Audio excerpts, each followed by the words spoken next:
Tonight, I'm going to tell you about a woman who chose to be a villain rather than a victim. When Selene Ashcroft walked into the glass-enclosed penthouse and found her fiancé in bed with her best friend, she didn't cry. She listened as he threatened to destroy her family. Then she walked out and went straight to the most dangerous man in the city. This is a story of betrayal, hatred, and absolute power. Watch to the end, hit like, and comment with the name of the city you're watching from so I know how far this story has come. Now, let's begin. The champagne bottle was vintage Dom Perignon, 2008, chilled to exactly 42 degrees. Selene Ashcroft held it against her ribs as the private elevator climbed toward the 48th floor, watching the city lights spread beneath her like scattered diamonds on black velvet. Seattle looked beautiful from this height. Clean, ordered, safe. She was about to learn how deeply she'd been lying to herself. The elevator doors whispered open into Damien Vale's penthouse. All glass walls and sharp angles, furniture that cost more than most people's cars. October wind pressed against the windows. Celine's heels clicked across Italian marble as she moved through the entry hall, past the minimalist art Damien bought because his campaign consultant said it made him look cultured. Past the dining table where they'd hosted senators and tech billionaires, where she'd smiled until her face ached while men talked over her like she was expensive wallpaper. She'd planned this surprise for 3 weeks. Damien had been buried in campaign strategy meetings, barely sleeping, living on espresso and ambition. Tonight was supposed to be different. Tonight they'd toast his rising poll numbers, maybe talk about wedding venues again, maybe finally feel like something other than two beautiful people performing a relationship for an audience that never stopped watching. The penthouse was quiet except for the low hum of the city 48 floors below. Selene walked toward the bedroom, already imagining his face when he saw the champagne, already composing the laugh she'd give when he accused her of being too romantic for a man who measured everything in votes and percentages. She heard the sound before she saw anything, a woman's voice, breathless and low. Then Damien's laugh, the one he never used in public, genuine and unguarded. Selene's hand tightened around the champagne bottle's neck. The bedroom door was half open. Soft light spilled across hardwood floors.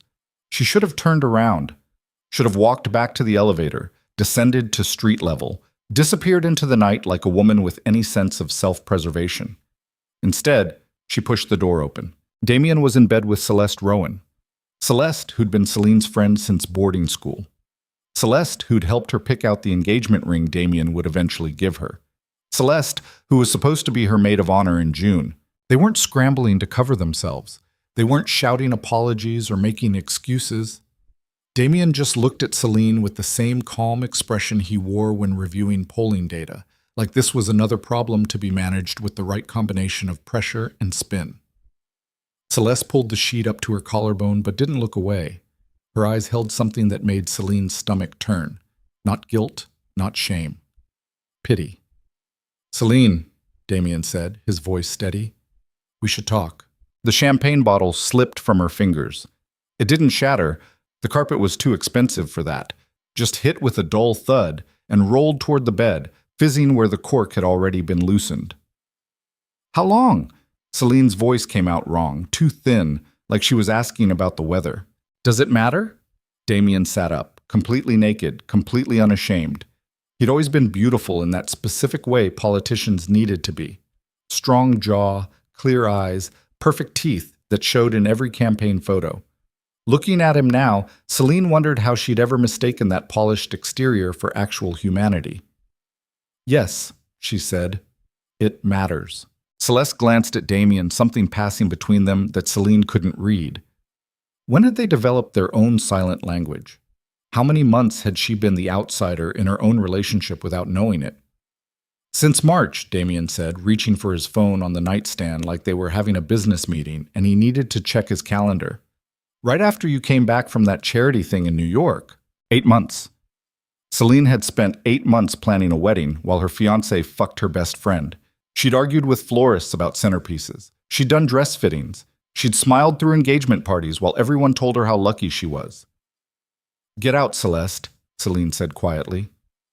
Damien's hand shot out, catching Celeste's wrist. "She stays." Something cold slid down Selene's spine. This wasn't panic. This wasn't the desperate fumbling of a man caught cheating. This was control. Let me explain something to you, Damien continued, his voice taking on that smooth, reasonable tone he used in interviews. Our engagement was never about love. You're a smart woman, Selene. Surely you understood that. She had understood it, in the abstract way you understand unpleasant truths you've chosen not to examine too closely. Their families moved in the same circles. Her father ran one of the largest private equity firms on the West Coast. Damien was building a political empire. Their engagement made sense on paper, in boardrooms, in the society pages. But she'd convinced herself there was something real underneath the strategy. That the sex meant something. That the late-night conversations about his childhood in Montana, her mother's death when she was 12, meant something. You needed my family's money for your campaign, Selene said. The words came out flat, factual. You needed the Ashcroft name on your donor lists. And you needed someone to marry before you turned 30, and your father started questioning why his daughter couldn't lock down a decent match. Damien stood, pulling on his pants with the same casual efficiency he brought to everything. We were useful to each other. That was the arrangement. That was never the arrangement. Selene's hands were shaking now. She pressed them against her sides, digging her nails into her palms until the pain sharpened her focus. You asked me to marry you. You got down on one knee at that restaurant, and you said, I said what you needed to hear. He buttoned his shirt, watching her with something like curiosity, like he was conducting an experiment and taking notes on her reaction. Come on, Selene, did you really think this was a fairy tale? You're 28 years old, not 16. Celeste finally moved, sliding out of bed and pulling on a robe that Selene recognized as her own, the silk one she kept in Damien's closet for nights she stayed over. The betrayal of that small detail hit harder than it should have. Celeste wearing her clothes, sleeping in her bed, living a parallel version of Selene's life while Selene smiled for cameras and planned a wedding that was apparently a joke everyone was in on except her. I should go, Celeste murmured, but she didn't sound sorry. She sounded relieved, like a burden had finally been lifted. No, Damien's voice cracked like a whip. I want her to hear this too. I want a witness. Selene's heart was beating too fast, her breath coming shallow. The room felt smaller suddenly, the glass walls pressing in. Hear what? Damien crossed to his dresser, pulled out a folder and tossed it onto the bed. Papers scattered across the rumpled sheets, financial documents, photographs, emails. If you walk away from this engagement, I'll destroy your family, he said simply. Your father's firm is leveraged to hell. He's 3 months from insolvency. The only thing keeping Ashcroft Partners afloat is a loan from my primary donor, Marcus Chen. One word from me, and Chen calls that loan. Your father loses everything. Selene stared at the documents, her mind struggling to process what she was seeing. Her father had always been secretive about business, but she'd assumed things were fine. The houses, the cars, the lifestyle. It all looked so solid from the outside. You're lying. Check for yourself. Damien gestured at the papers. It's all there. Your father gambled big on some tech startups that went belly up. He's been hiding the losses for 2 years. Without Chen's capital injection, he files for bankruptcy by Christmas. The room tilted. Selene grabbed the edge of the dresser, her vision swimming. Why are you telling me this? Because I need you to understand the situation clearly. Damien moved closer, his voice dropping to that intimate register he used when they were alone, when he was pretending to be the man she'd thought she loved.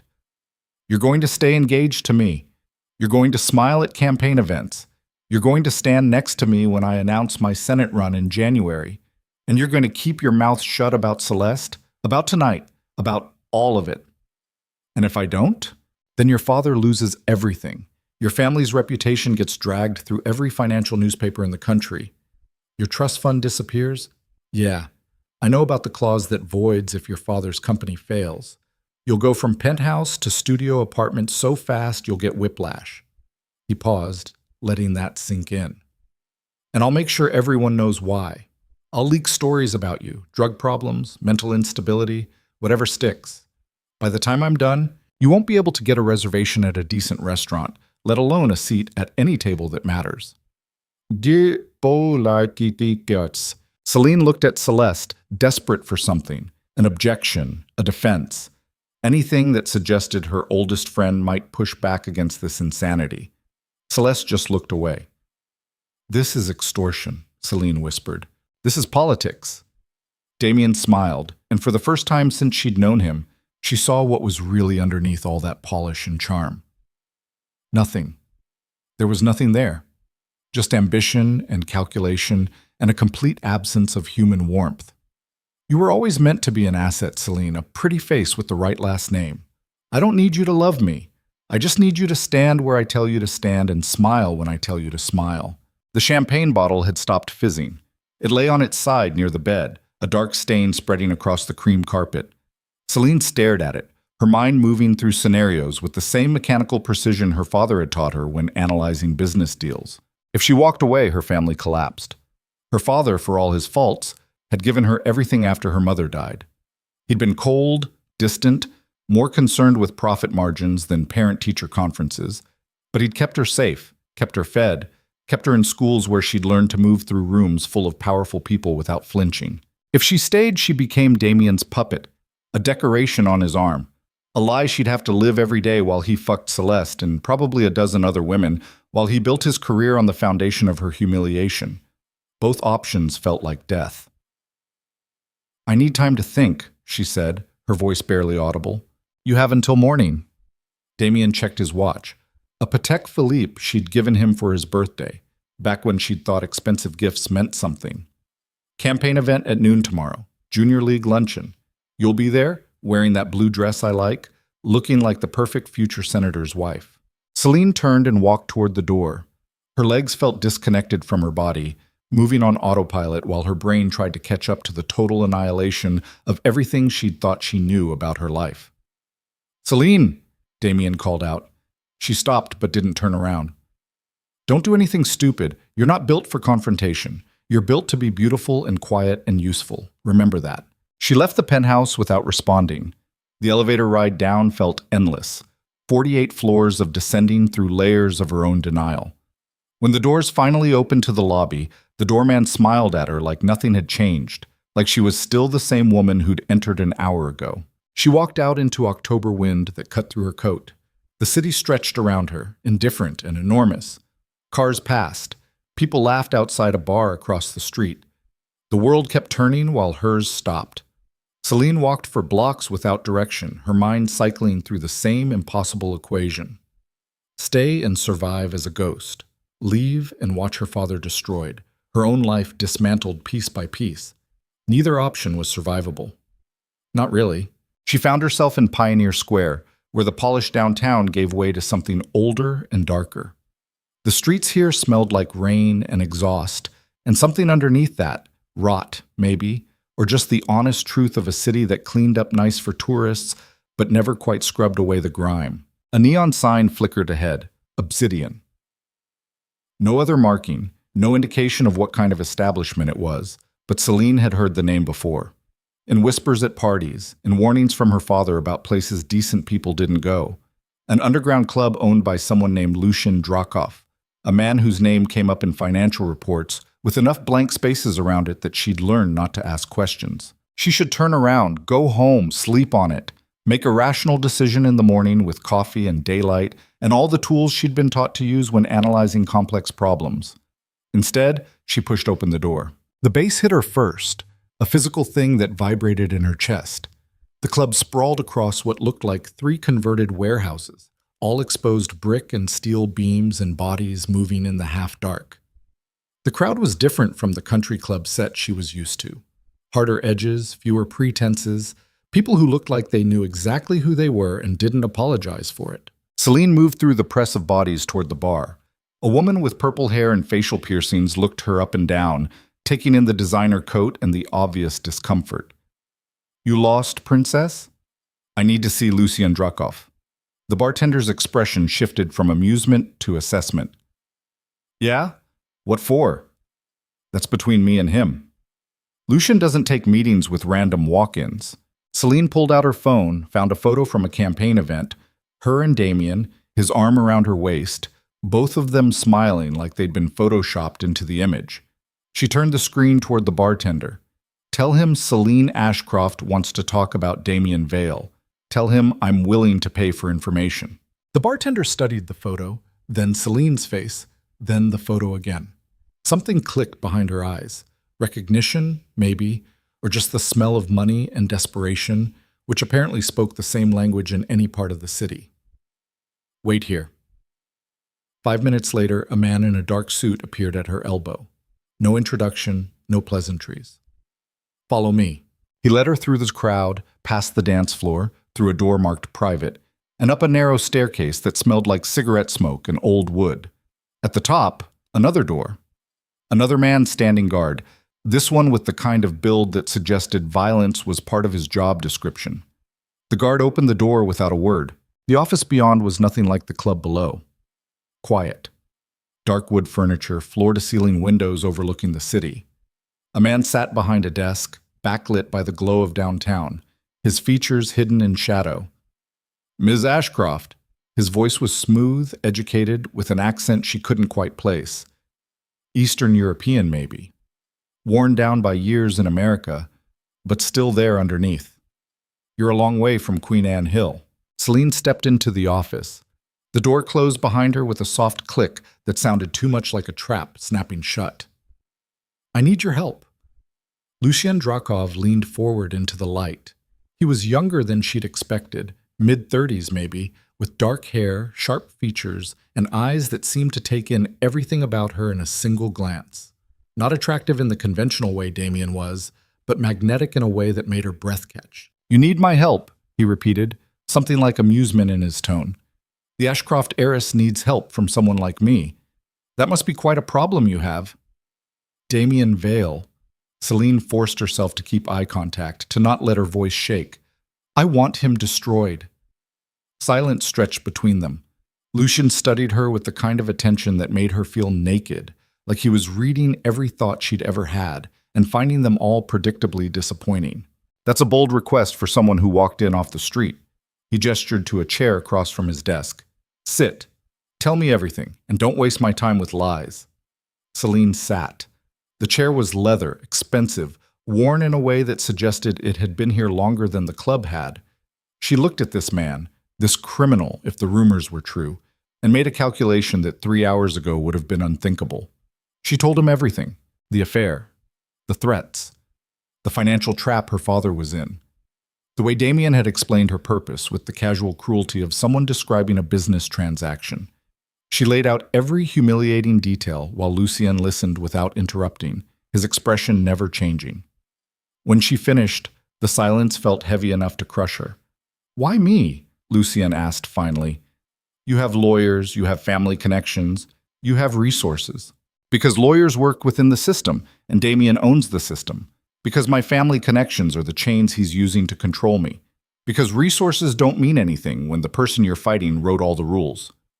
And you think I operate outside the rules. I know you do. Selene leaned forward. I've heard the stories. Money laundering through construction projects, surveillance operations on city officials, blackmail, extortion, all the things people whisper about at parties before they remember I'm in the room. You have me confused with someone far more interesting than I actually am. Lucien's smile was cold. I own a nightclub, Miss Ashcroft. Several, actually, all completely legal. Then I'm in the wrong place. Selene stood to leave, calling his bluff, even though her heart was hammering against her ribs. Sit down. She sat. Lucien pulled a crystal decanter from a desk drawer, poured 2 glasses of something amber, and slid one across to her. Let's say, hypothetically, that I had the capacity to cause problems for Mr. Vale. What exactly would you want me to do? I want his campaign destroyed. I want his reputation torn apart. I want him to lose everything he's built. Selene picked up the glass, her hand steady now. I want him to understand what it feels like to be powerless. That's expensive work. I have money. Not the kind of money this would cost. Not if your father's in the financial situation you described. Selene drank. The liquor burned, going down sharp and clean. Then what do you want? Lucien stood and walked to the windows, looking out at the city spread below them. When he spoke, his voice was quiet, almost thoughtful.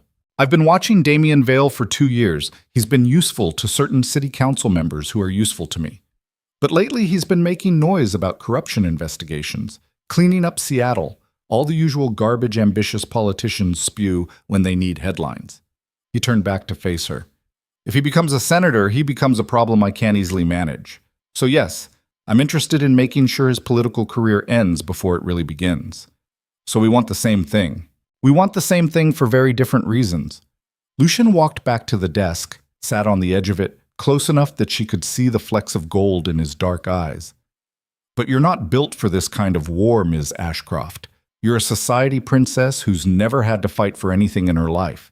The minute things get ugly, and they will get ugly, you'll fold. Something hot and sharp flared in Selene's chest. Rage, maybe. Or just the final thread of who she'd been snapping clean. You don't know anything about me. I know you came here alone. I know you didn't call the police or a lawyer or your father. I know you walked into a criminal's office and asked for revenge like you were ordering takeout. He leaned closer. That tells me you're desperate and angry and not thinking clearly, all of which makes you a liability. Then why are you still talking to me? Lucien smiled, and this time it reached his eyes. Because desperate and angry people can be useful, if they're willing to do what's necessary. What's necessary? Everything you've never done before. Lie, steal, manipulate. Get your hands dirty in ways that don't wash off. He paused. Destroy the man you thought you loved without flinching. I never loved him. The words came out before Selene could stop them, and she realized with a jolt that they were true. She'd loved the idea of him, the picture they made together, the life she was supposed to have. But Damien himself? The actual man underneath the polished exterior? She'd never really known him at all. Then this should be easy. Nothing about this is easy. No, Lucien agreed, but it might be satisfying. He pushed off the desk, walked back to his chair, and pulled out a tablet. I'm going to ask you some questions. You're going to answer them honestly. If I think you're lying or holding back, this conversation ends and you walk out of here with nothing but the memory of a bad night. Understood? Selene nodded. For the next hour, Lucien asked her about everything. Damien's campaign structure, his donors, his staff, his schedule, his properties, his financial arrangements, his family connections. Every detail of their relationship, no matter how small or embarrassing. Selene answered it all. Every humiliating moment she'd ignored or explained away. Every red flag she'd dismissed because leaving would have been harder than staying. Every time she'd made herself smaller to fit into the shape Damien wanted. By the time they finished, she felt hollowed out, raw. Lucien leaned back in his chair, fingers steepled under his chin. You remember a lot. I was taught to pay attention. To remember names and faces and details. It's what women in my world do. We're the ones who remember whose anniversary is coming up, whose mother just died, whose daughter got into Stanford. We remember everything while pretending we remember nothing. That's a useful skill. It never felt useful before. Selene looked at her hands, at the engagement ring still on her finger. 4 carats, platinum setting, chosen by a jeweler Damien trusted because apparently she couldn't be trusted to pick her own jewelry. What happens now? Now you go home. You sleep on this. In the morning, if you still want to go through with it, you come back here at 8 p.m. We'll discuss terms. Why wait? Because I want you to have time to realize how bad an idea this is. Lucien stood, signaling the meeting was over. Revenge isn't a straight line, Ms. Ashcroft. It's a maze full of consequences you can't predict. Once we start this, there's no stopping until it's finished. I need to know you won't lose your nerve halfway through. Selene stood, her legs unsteady. And if I do come back tomorrow? Then we'll find out if you're as dangerous as you think you want to be. The guard appeared to escort her out. Selene walked through the club in a daze, the music pounding against her skull, bodies pressing close in the dark. When she emerged onto the street, the cold air hit her like a slap. She looked at her phone. 2:47 a.m. In 9 hours, she was supposed to be at Damien's campaign event, smiling, perfect, obedient. Selene pulled the engagement ring off her finger and held it up to the streetlight. 4 carats of compressed carbon, worthless except for the meaning people agreed to assign it. She could pawn it, throw it in the Sound, mail it back to Damien with a note that said all the things she'd never been brave enough to say out loud. Instead, she put it back on. If she was going to destroy him, she'd need to get close first. Close enough to see the fear in his eyes when he realized what she'd become. Selene walked back to where she'd left her car, her mind already moving through possibilities. She thought about Lucien's question, "Are you as dangerous as you think you want to be?" She didn't know yet, but she was willing to find out. When she got home to her apartment in Queen Anne, the one her father paid for, another chain in the system of control she'd never quite noticed until tonight, she didn't sleep.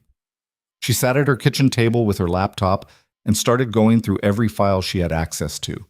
Every email from Damien, every campaign document he'd left open on his computer when she was over, every conversation she'd overheard while pretending to be too decorative to understand. She'd been paying attention her whole life, time to make it count.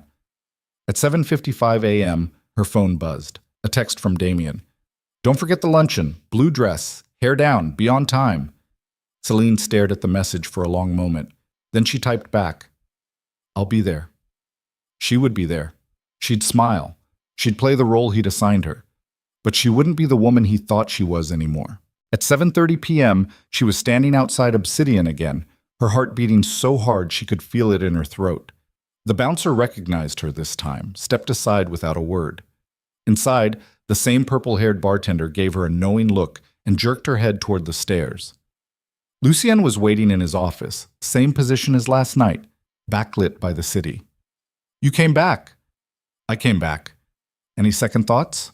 Selene thought about the luncheon earlier, about standing next to Damien while he gave a speech about family values and integrity, about Celeste sitting 3 tables away, catching her eye and smiling like they were still friends, like last night had been some kind of shared joke.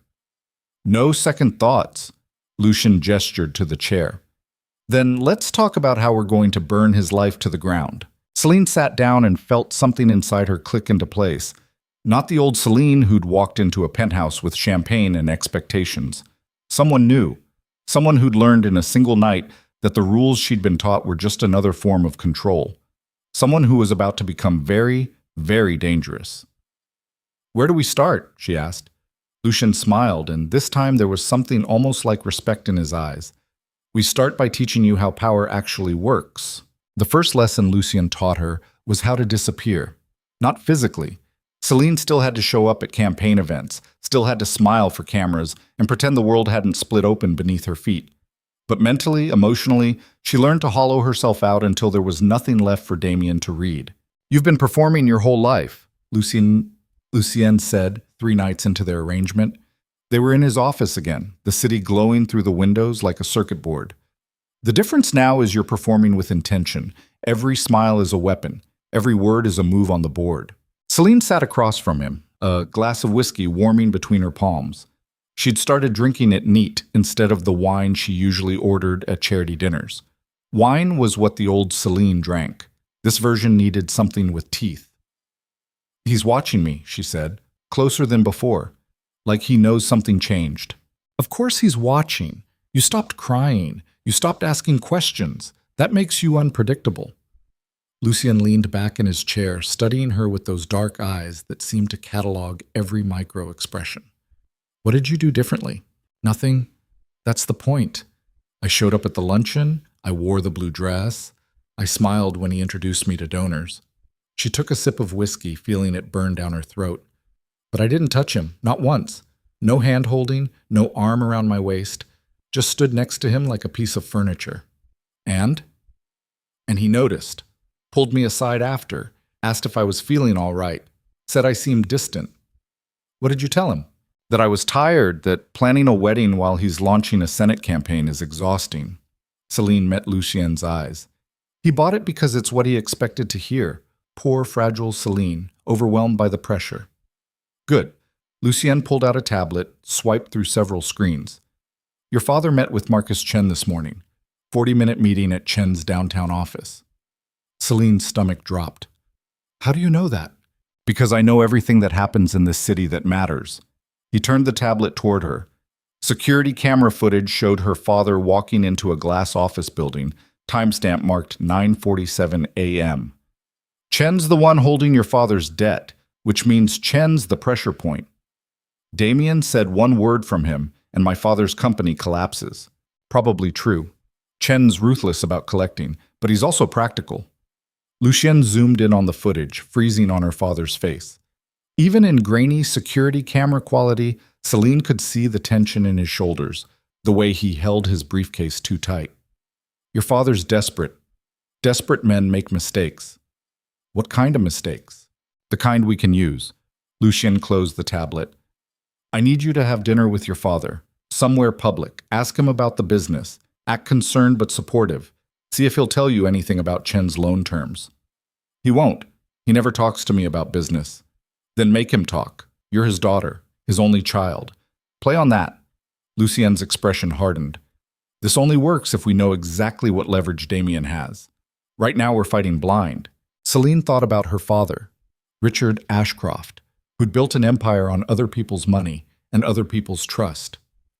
Who'd raised her with nannies and boarding schools because he didn't know what to do with a daughter after her mother died. Who'd been thrilled when she got engaged to Damien because it meant one less thing he had to worry about. He's going to ask me why I'm suddenly interested in his business. So give him a reason. Tell him you want to understand the family finances before the wedding. Tell him Damien's been asking questions and you don't want to look stupid. Lucien stood, walked to the window. I don't care what story you sell him. Just get the information. And if he won't give it, then we find another way in. He turned back to face her. But this would be easier. Selene finished her whiskey and set the glass down harder than she meant to. Easier doesn't mean better. No, but it means faster. And right now time matters. Damien's campaign is gaining momentum. He's polling at 32% in the primary. That jumps to 38% if you include likely voters. Lucien pulled up a news article on his tablet. A photo of Damien at a rally, American flag in the background. That perfect smile that probably won him 3 points just by existing. He announces his official Senate run in 2 months. We need him damaged before then, preferably destroyed. 2 months. Selene's pulse kicked up. It had been less than a week since she'd found him with Celeste. Less than a week since her entire life had revealed itself as a performance she hadn't known she was giving. That's not enough time. It's the time we have. Lucien sat back down, his voice dropping into something almost gentle. I need to know you're committed to this. All the way. Because once we start hurting him, he's going to hurt back. Hard. I know that. Do you? He leaned forward. Because right now you're playing dress up in my office, drinking whiskey and pretending you're someone dangerous. But when Damien starts hitting back, when he goes after your friends, your reputation, when he makes you choose between revenge and everything you've ever known, I need to know you won't fold. Something hot and sharp flared in Selene's chest. You think I'm weak. I think you've never been tested. Lucien's eyes held hers. I think you've lived your whole life in a protective bubble where the worst thing that ever happened to you was being bored at charity galas. This is different. This is war. Then teach me how to fight it. The words came out harder than she expected, razor-edged and furious. Lucien studied her for a long moment, then smiled. Not the cold smile he gave donors and politicians, but something real and almost approving. All right, let's see what you're actually made of. Mchike. Selene met her father for dinner at Canlis, a restaurant perched on Queen Anne Hill with views that made you forget Seattle had any ugly parts. Richard Ashcroft was already at the table when she arrived, working on his second scotch and checking his phone with the kind of distracted intensity that meant something was wrong. Selene. He stood, kissed her cheek, sat back down. The entire interaction took maybe 5 seconds. You look tired. Wedding planning. She slid into her chair, ordered a glass of wine she wouldn't drink. Plus Damien's been busy with campaign stuff. I've barely seen him. That'll be your life if he wins. Senators' wives don't see their husbands much.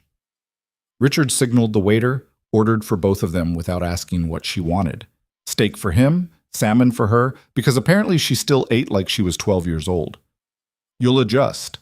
I'm sure I will. Selene waited until the waiter left, then leaned forward slightly. Actually, that's part of why I wanted to have dinner. I've been thinking about the future, about finances. Her father's eyes sharpened. What about them? Damien mentioned something about making sure our assets are properly structured before the wedding. Tax implications, estate planning, that kind of thing. The lie came easier than it should have. I realized I don't actually know much about the family business, about Ashcroft Partners. You don't need to know about the business. That's my job. I'm 28, Dad. I should probably understand where the money comes from. Richard took a long drink of scotch, ice clinking against crystal. The money comes from smart investments and hard work. That's all you need to know. But specifically, Specifically, it's none of your concern. His voice had that edge it got when he was closing a door he didn't want opened. You focus on being a good wife to Damien. Let me handle the business. Selene felt frustration crawl up her throat. This was exactly what Lucien had predicted. Her father treating her like an expensive pet instead of a human being with a functioning brain. I heard you met with Marcus Chen this week. Her father's face went very still. Where did you hear that? Damien mentioned it, said Chen's been a major campaign donor. Another lie, smooth as silk. I just thought it was interesting that you two were meeting. It was a routine business discussion. About what? Selene. Richard set his glass down hard enough that the couple at the next table glanced over. This is inappropriate. I don't ask you about wedding flower arrangements. Don't ask me about business deals. Flower arrangements don't determine whether our family stays solvent. The words were out before she could stop them. Richard's expression shifted from irritation to something darker, suspicion maybe, or fear badly hidden. What exactly are you implying? Celine's heart hammered against her ribs. She'd pushed too hard, shown too much of what she actually knew. Lucien would have told her to back off, redirect, come at it from another angle. But she was tired of dancing around the truth. I'm implying that I'm not stupid, she said quietly. I know something's wrong with the company. I know you're under pressure, and I know it has something to do with Chen's money. Her father stared at her like she'd grown a second head. Damien told you this? Does it matter who told me? Yes, it goddamn matters. Richard leaned forward, his voice dropping to a harsh whisper. Did he tell you he's the one who introduced me to Chen in the first place? Did he mention that part? Celine's blood went cold.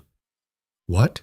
2 years ago, when things started going south with the tech investments, Damien connected me with Chen, said Chen specialized in helping firms weather rough patches. Richard laughed, but there was no humor in it. Didn't mention that Chen's loans come with terms that would make a mob enforcer blush. What kind of terms? The kind where if I miss a payment, Chen doesn't just call the loan. He takes control of the company. Every asset, every account, everything. Her father finished his scotch, signaled for another. Damien set me up, walked me right into a trap, and I was too desperate to see it. The restaurant felt too small suddenly, too bright. Celine's mind raced through implications. Damien hadn't just been using her family's money and name, he'd been actively ensuring they stayed dependent on him, creating leverage where none had existed before. Why didn't you tell me? Because you were happy. Richard's voice cracked slightly. Or I thought you were. You and Damien seemed good together. I figured if the marriage happened, maybe he'd convince Chen to restructure the terms, keep it all in the family. So you used me too. I protected you. There's a difference.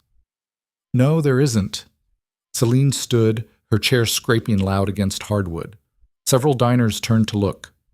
You traded me to save yourself, just like Damien did. Selene, sit down. When's the next payment due? Her father's face went gray.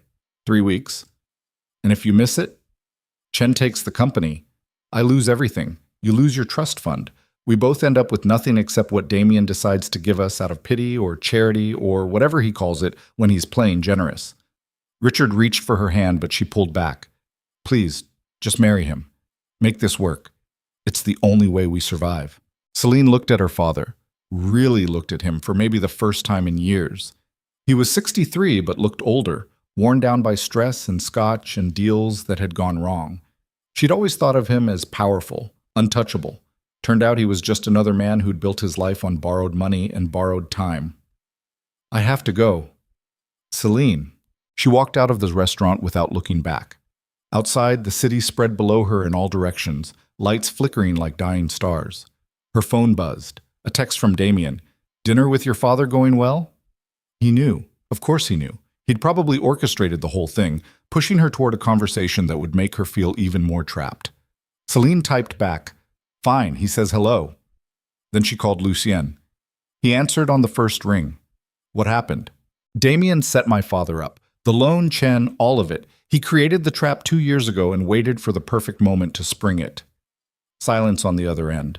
Then, where are you? Outside Canlis. Stay there. I'm sending a car. I can drive.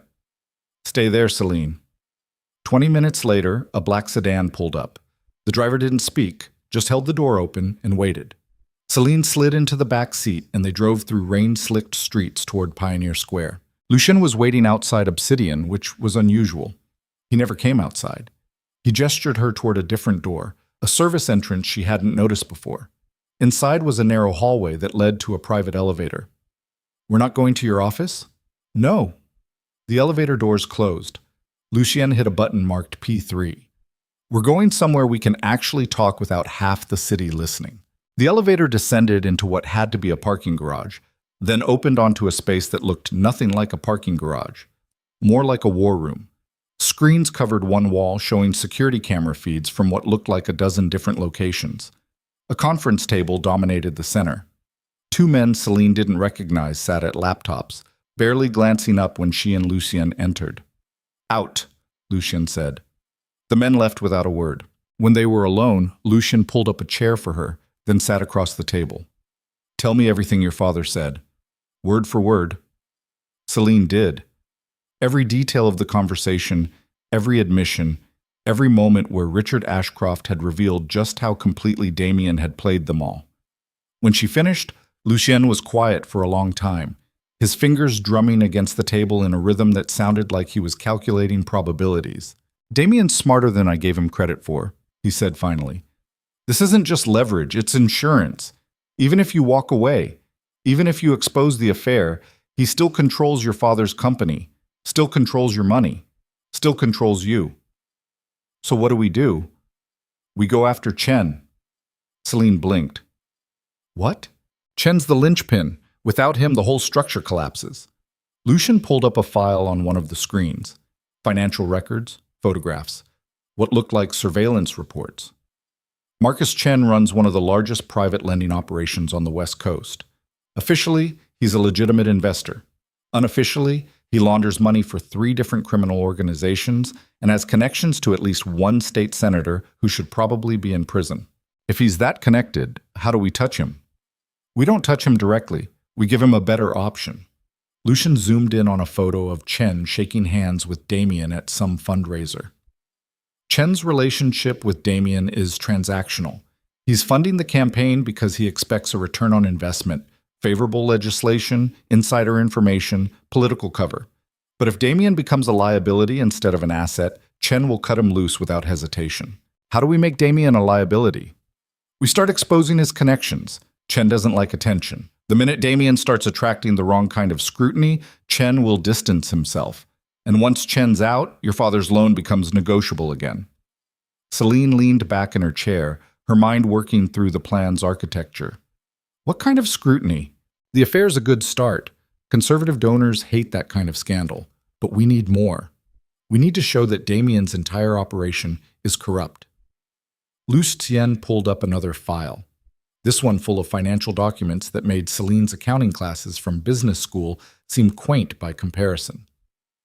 Damien's been funneling campaign donations through shell companies to avoid FEC reporting requirements. Small amounts, hard to track, but it adds up to about $200,000 in the last year. Is that illegal? Extremely. It's campaign finance fraud, federal crime, prison time if convicted. Lucien smiled, and there was something wolfish in it. The problem is proving it. The shell companies are well hidden. We'd need access to Damien's private accounts, his real financial records. I can get those. Lucien's eyes snapped to hers. How? I know his passwords. He uses the same one for everything, his birthday backwards plus his mother's maiden name. He thinks he's being clever. Selene felt something cold settle in her chest. His laptop's usually in his penthouse office. I could get in there during his fundraiser next week. That's a bad idea. Why? Because if you get caught, everything falls apart. Damien will know you're working against him. He'll accelerate whatever plans he has for controlling you and your father. We lose our element of surprise. Then I won't get caught. Selene met his eyes. You said I needed to prove I could do this. That I wasn't just playing dress-up. This is me proving it. Lucien studied her for a long moment. You understand what you're proposing. Breaking into his home, stealing confidential information, committing multiple felonies. Yes. And you're willing to do that? Yes. Why?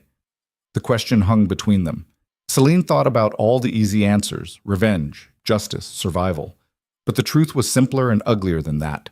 Because I want him to hurt the way he hurt me, she said quietly. I want him to understand what it feels like when the person you trusted most in the world reveals that you were never anything more than a tool, a means to an end. She leaned forward. I want him destroyed, Lucien, completely, and I don't care what I have to become to make that happen. Lucien was quiet for a long time. Then he nodded slowly. All right, then let's plan this properly. Shush. They spent the next 4 hours going over every detail. The fundraiser was at Damien's penthouse.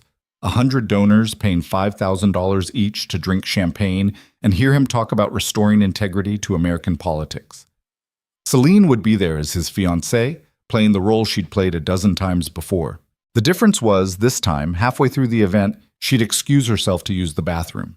Instead, she'd slip into Damien's private office, access his laptop, and copy every file she could find onto a flash drive Lucien would provide. You'll have maybe 10 minutes, Lucien said, pulling up a floor plan of the penthouse that was detailed enough to include furniture placement. That's how long before someone notices you're gone and comes looking. 10 minutes is enough. Not if the files are large. Not if his security software triggers an alert. Not if Celeste or one of the staff walks in. Lucien's voice was hard. There are 1,000 ways this goes wrong, Selene. Then we'll deal with them. We won't deal with anything. You'll be on your own up there. I can't help you if things go sideways. I know. Lucien looked at her like he was trying to see through her skin, down to whatever was driving this sudden recklessness. What changed? What do you mean? A week ago you walked in here asking for help. Now you're volunteering for Black Ops missions. That's a hell of a transformation. Selene thought about her father at dinner, gray-faced and desperate. About Damien's text, the casual surveillance of her life. About waking up every morning and putting on the mask of the woman she used to be, pretending everything was fine while her entire world rotted from the inside out. I realized I've been asleep my whole life, she said, playing a part someone else wrote for me. This is me waking up. Waking up usually hurts less than this.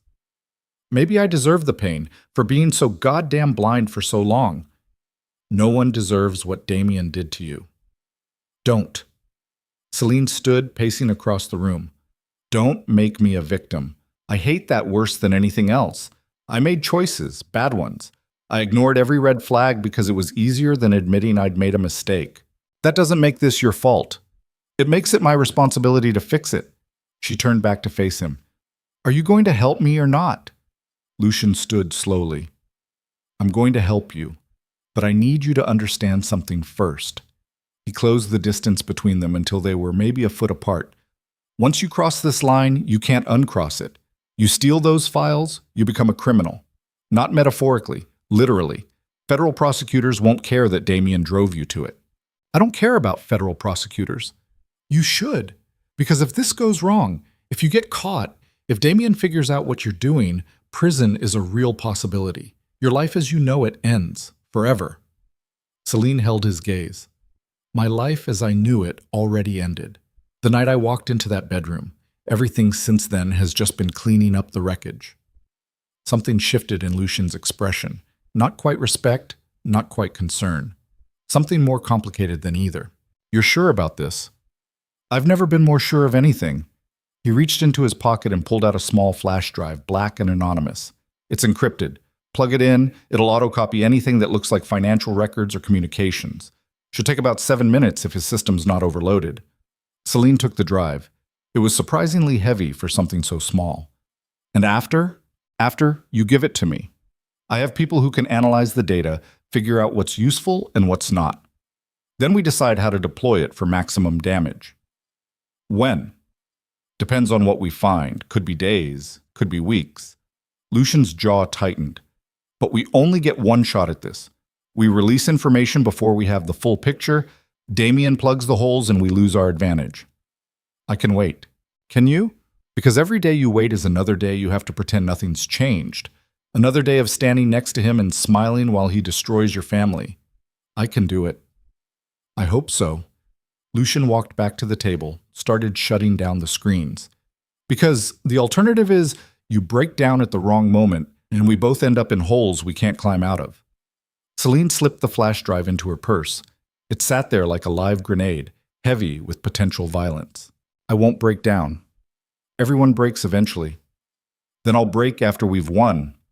Lucien looked at her, and for the first time since they'd met, she saw something almost like worry in his eyes. You really think there's winning in this?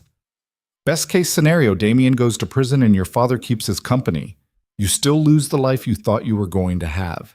You still become someone you never wanted to be. Good. Selene picked up her coat. That person was weak. I'd rather be strong and alone than weak, and surrounded by people who see me as nothing but leverage. She left before Lucien could respond. The elevator ride up felt longer than it should have, reality pressing in from all sides. She was really going to do this. Break into Damien's office, steal his files, commit actual crimes in service of revenge that might not even work. The smart thing would be to walk away. Take the loss, move somewhere new, start over. But Selene was done doing smart things that left her powerless. The fundraiser was on a Thursday night, the penthouse packed with people who'd paid $5,000 to feel important.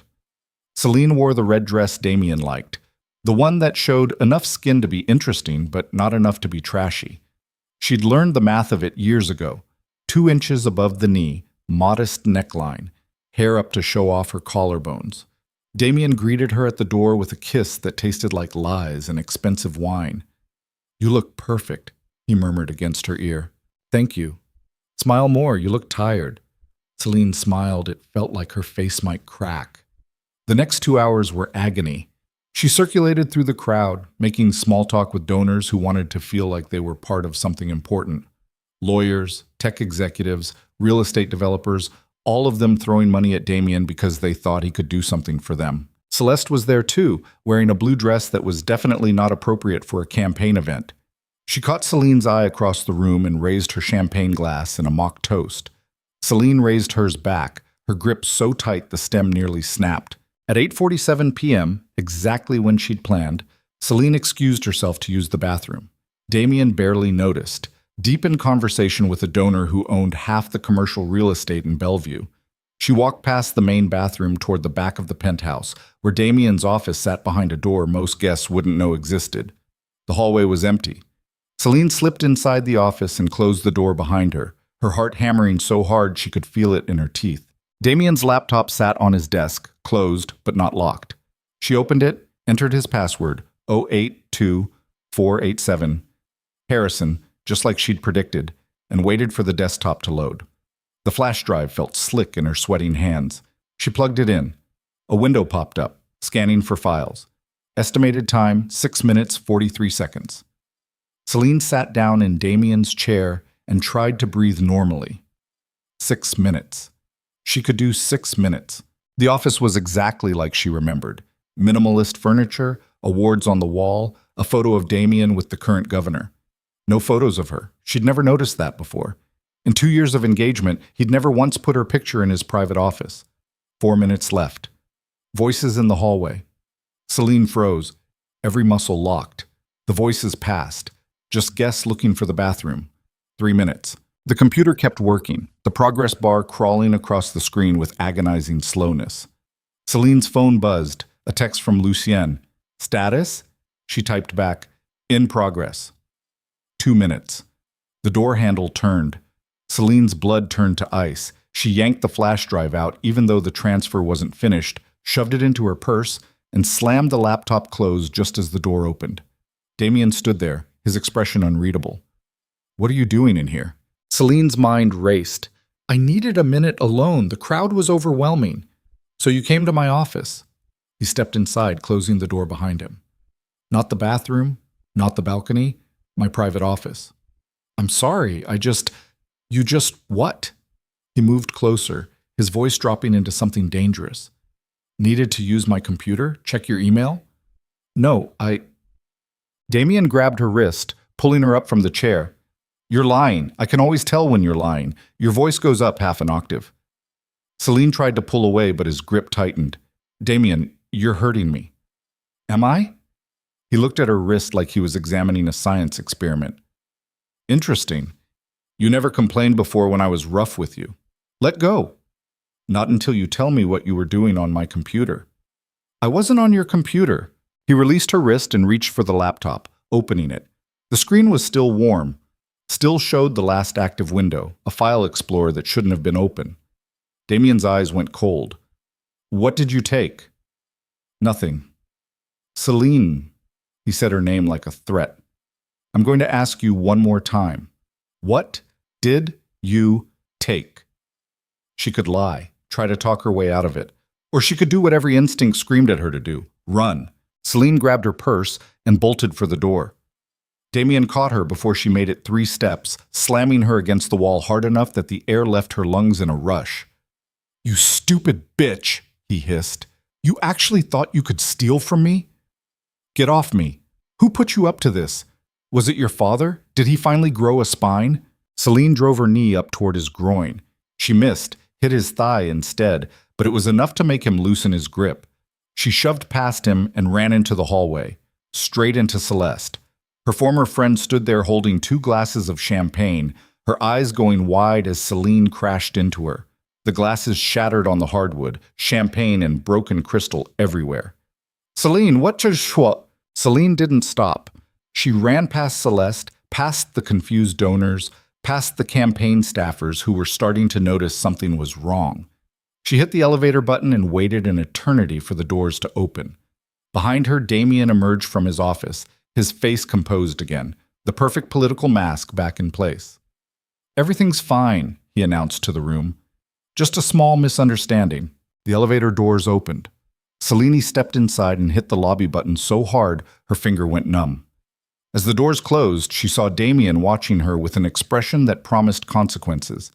The flash drive in her purse felt like it was burning through the leather. She'd gotten maybe 3 minutes of data transfer before pulling it out. Maybe it was enough. Maybe it was nothing. Either way, there was no going back now. Selene pulled out her phone and called Lucien. I'm blown, she said when he answered. Damien caught me. Did you get the files? Some of them. I don't know how much. Where are you now? Elevator. Heading to the lobby. Don't go home. Don't go anywhere Damien knows about. I'm sending a car to pick you up. Lucien, listen to me, Selene. You just declared war. Damien's going to come at you with everything he has. We need to get you somewhere safe until we figure out our next move. The elevator doors opened onto the lobby. The doorman smiled at her like nothing was wrong, like she was just another resident heading out for the evening. Where? Selene asked, stepping out onto the street. The car will bring you to me. We have a lot to talk about. The line went dead. Selene stood on the corner, the October wind cutting through her dress, and waited for a car that would take her deeper into a world she still barely understood. Above her, 48 floors up, Damien was probably already making calls. To Chen, to his campaign manager, to whoever else he needed to contain this problem. She'd hurt him tonight. Not much, not enough, but enough that he knew she wasn't powerless anymore. And that meant he was going to try to break her completely. Selene thought about Lucien's question from earlier. You really think there's winning in this? She didn't know, but she knew she'd rather die fighting than spend another day pretending to be weak. The black sedan pulled up. The same driver as before, still silent. Selene slid into the back seat and let him take her wherever Lucien had decided was safe. As they drove through rain-slicked streets away from everything she'd ever known, Selene pulled out the flash drive and stared at it. 3 minutes of data. It would have to be enough. Because she'd just burned every bridge she had, and the only way forward was through. The safe house wasn't what Selene expected. She'd imagined something out of a crime thriller. Dingy apartment, blacked-out windows, the smell of cigarettes and paranoia. Instead, the sedan pulled up to a renovated townhouse in Capitol Hill, the kind of place that cost $2 million easy and blended perfectly with the neighborhood's upscale anonymity. Lucien was waiting at the door. Inside, he said. No greeting, no preamble. His hand touched the small of her back as he guided her through the entrance, and Selene felt how tense he was, coiled tight like something about to snap. The interior was sparse but expensive. Hardwood floors, minimal furniture, windows covered with blinds that looked bulletproof. 2 men sat at a dining table covered in laptops and equipment Selene didn't recognize. They looked up when she entered, their faces carefully blank. Out, Lucien told them. They left without a word. taking nothing with them. When the door closed, Lucien turned to face her. "Give me the drive." Selene pulled it from her purse, her hand still shaking from adrenaline. Lucien took it and plugged it into one of the laptops, his fingers flying across the keyboard with the kind of practiced efficiency that came from doing this 1,000 times before. "How much do you think you got?" he asked, not looking up from the screen. "Maybe 3 minutes of transfer. I don't know what that means in terms of actual files." 3 minutes. Lucien's jaw tightened. "That's maybe 20% of what we needed." "I'm sorry." "Don't apologize. Just tell me exactly what happened." Selene walked him through it. The fundraiser slipping into the office, starting the transfer. Damien walking in. The confrontation. Running. When she finished, Lucien was quiet for a long time, his eyes fixed on the laptop screen as files populated in a directory tree. "He knows you're working against him now," Lucien said finally. "Whatever advantage we had is gone." "Can you use what's there?" "I don't know yet. Give me a minute." Selene watched him work, his face illuminated by the screen's blue glow. He looked different here, less controlled than in his office at Obsidian. His hair was slightly messed up, his collar unbuttoned. Human, almost. 5 minutes passed. Then 10. Lucien's expression darkened with every file he opened. "What?" Selene asked. "What is it?" "It's not enough." He looked up at her, and there was something in his eyes that made her stomach drop. "You got fragments. Partial spreadsheets, incomplete emails, nothing we can use to prove campaign finance fraud. Nothing that would stand up in court or even in the press without looking like speculation." "So we got nothing." "We got enough to know he's dirty. Not enough to prove it." Lucien slammed the laptop closed. "And now he knows you're a threat. He's going to come at you hard, Selene, harder than you're ready for." "Then we hit him first." "With what? Allegations we can't back up? He'll bury us in defamation lawsuits before we finish the press conference." Selene felt panic rising in her chest, hot and suffocating. "There has to be something we can do." "There is. You can disappear. Leave Seattle, change your name, start over somewhere he can't find you." "That's not an option." "It's the only option that doesn't end with you destroyed." Lucien stood, pacing across the room. "You think you understand what you're up against, but you don't. Damien has resources you can't imagine. Political connections, money, people who owe him favors. He can make you disappear, not metaphorically, literally. And he'll do it with a smile on his face while his campaign manager spins it as a tragic mental health crisis. "I'm not running." "Then you're a fool." The words hit like a slap. Selene stared at him, this man who'd promised to help her destroy Damien, now telling her to run like a coward. "You said you'd help me." "I said I'd help you if we had a path to victory. We don't. Not anymore." Lucien's voice was hard, all business now. "The smart play is to cut our losses. You disappear, I handle Damien through other channels. Maybe in a year or two, when things cool down, we try again." "A year or two?" Selene laughed, but there was no humor in it. "My father doesn't have a year. His payment to Chen is due in 3 weeks. If we don't move now, Damien wins, completely. Your father made his own choices. That's not your responsibility." "He's my family. Family that used you as collateral for a business deal." Lucien crossed his arms. "You're bleeding for people who never bled for you, Selene. That's not strength. That's just another form of being weak." The truth of it burned.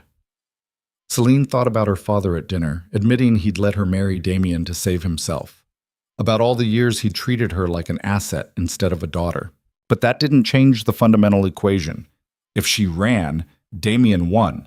He'd destroy her father, take control of the family business, and continue his political career with nothing but a minor scandal about a broken engagement.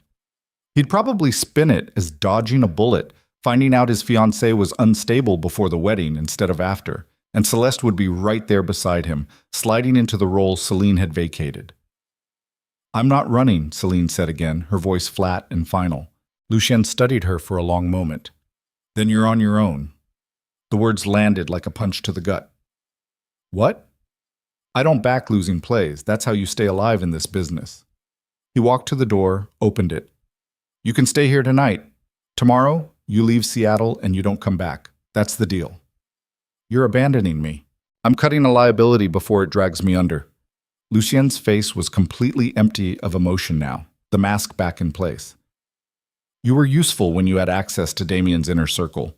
Now you're just a civilian with a vendetta and no resources. I can't help you with that." Selene felt something crack inside her chest. She'd trusted this man, let him into her head, her plans, her desperate need for revenge. And now he was walking away like she was a bad investment. "You're just like him," she whispered. "Just like Damien. Using people until they're not useful anymore." "Yeah." Lucien's smile was cold. "The difference is, I'm honest about it." He left. The door closed with a soft click that sounded louder than a gunshot. Selene stood alone in the safe house, the laptop still open on the table.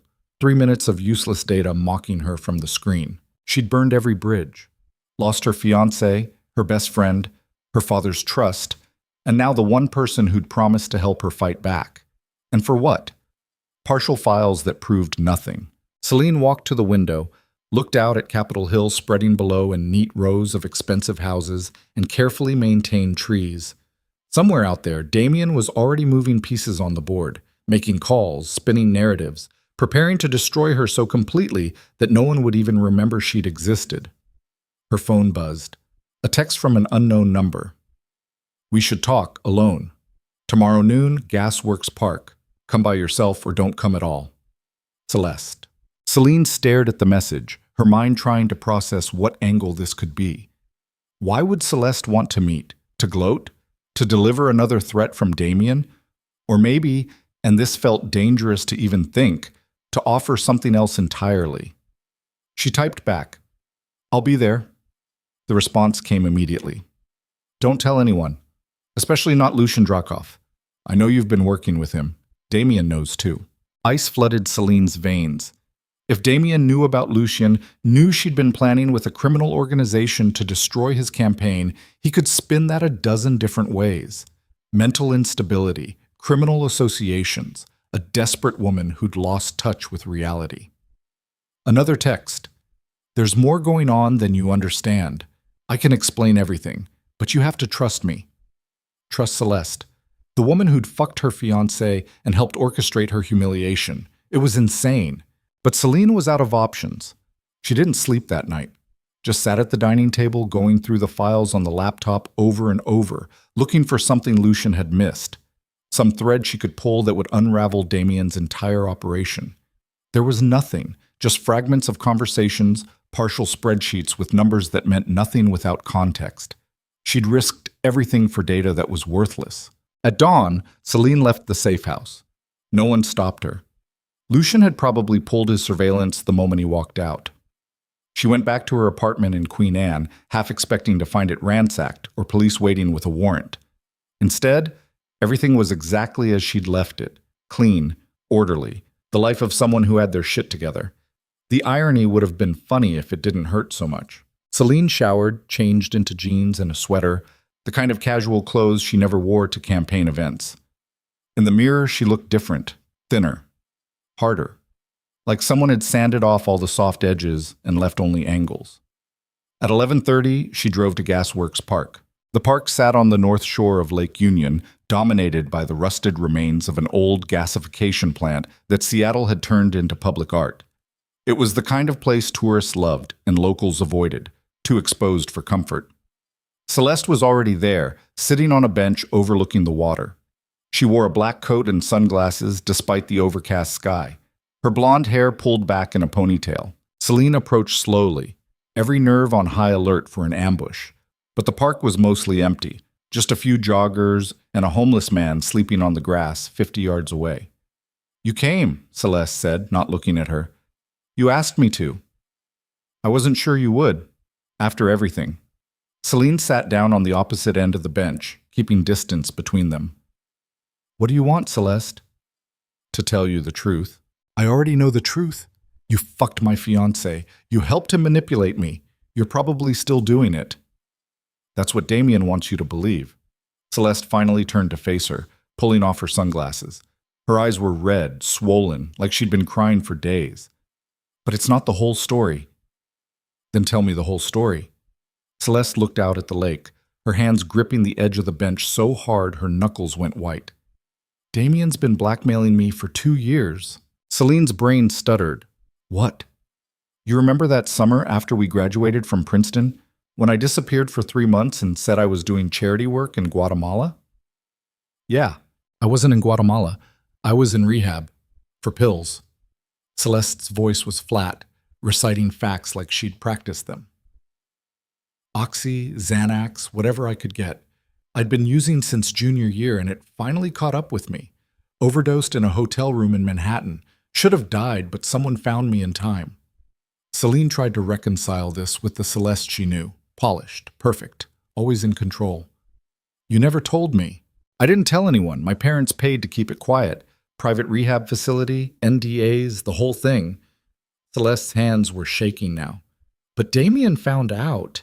He has this investigator he uses, some ex-FBI guy who can dig up anything on anyone. Damien came to me about 6 months before he proposed to you and showed me everything. Medical records, police reports, photos of me half dead on a bathroom floor. Why would he? Because he wanted leverage. He said if I didn't help him manage you, he'd leak everything. My addiction, the overdose, all of it. I'd lose my job, my reputation, my family would be humiliated. Celeste's voice cracked. He said the only way to keep my secret was to do exactly what he told me. Selene felt the ground shifting beneath her feet. What did he tell you to do? At first, just small things. Report back on what you talked about when you two were alone. Tell him if you seemed unhappy or suspicious. Feed him information so he could stay ahead of any doubts you might have. Celeste wiped at her eyes with the back of her hand. Then it escalated. He said he needed to create a situation that would bind you to him completely. Something that would make you too ashamed to leave. The affair. The affair. Celeste's laugh was bitter. He orchestrated the whole thing, told me exactly when to be at the penthouse, exactly what to wear, exactly how to act. He knew you were coming with the champagne because he'd manipulated you into planning the surprise. He wanted you to catch us. Selene's vision blurred. Why? Because humiliation is a chain. He said if you caught him cheating but stayed anyway, it would prove you were completely controllable.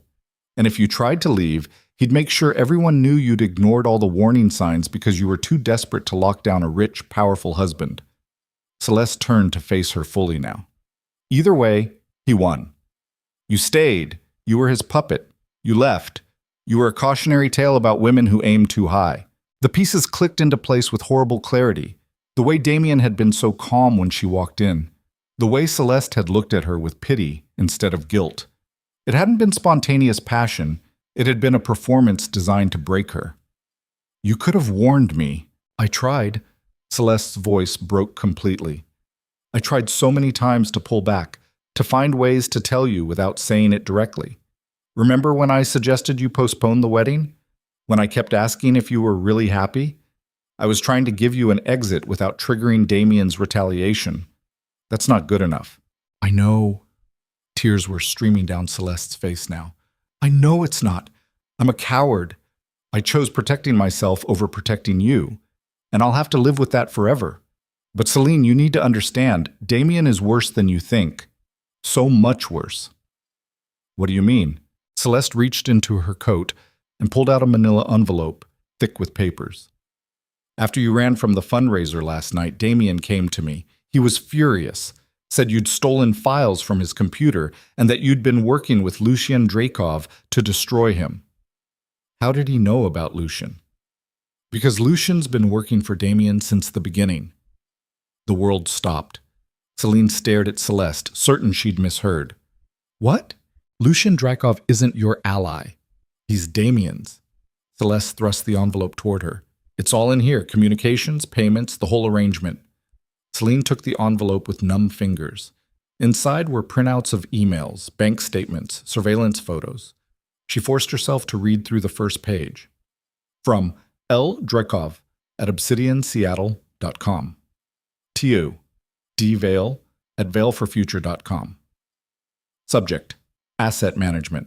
Target has made contact as predicted. She's desperate and angry, exactly the profile you outlined. Will continue to gain trust and monitor all activities.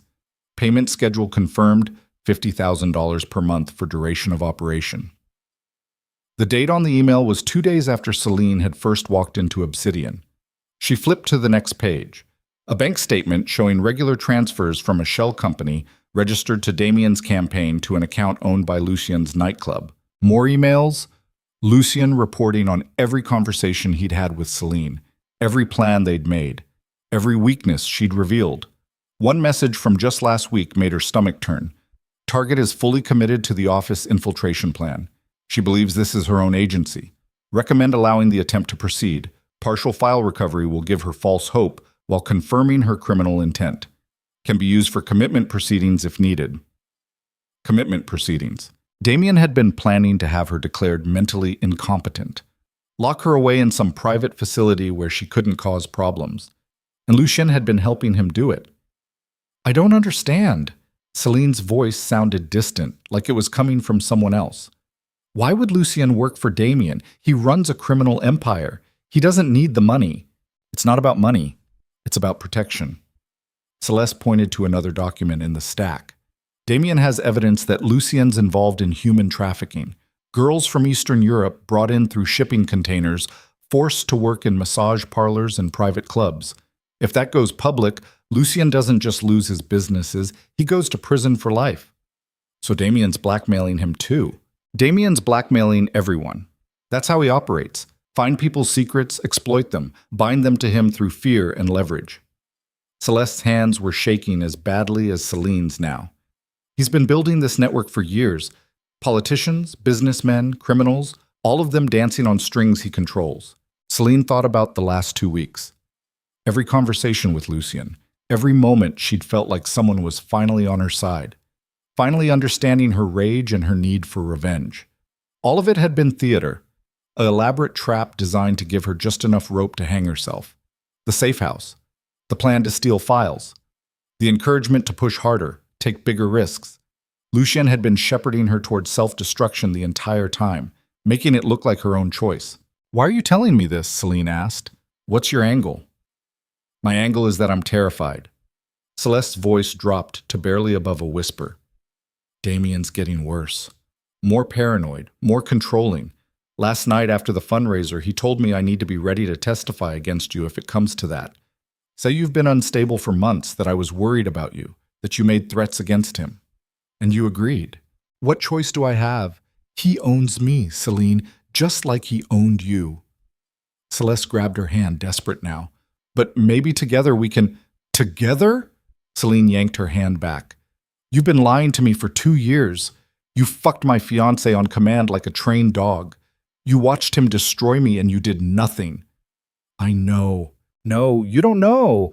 You don't know what it's like to realize that everything, every friendship, every relationship, every moment you thought was real was just another manipulation. Selene stood, the envelope clutched in her fist. You're not my ally, Celeste. You're just another person who chose yourself over doing the right thing. Please. Celeste stood too, tears streaming down her face. I'm trying to help you now. I'm giving you evidence that can expose Damien for what he really is. Why now? What changed? Celeste was quiet for a long moment. When she spoke, her voice was barely audible. Because I'm pregnant. Selene felt like she'd been punched in the chest. What? I'm 8 weeks pregnant with Damien's baby. Celeste's hand went to her stomach, protective and terrified.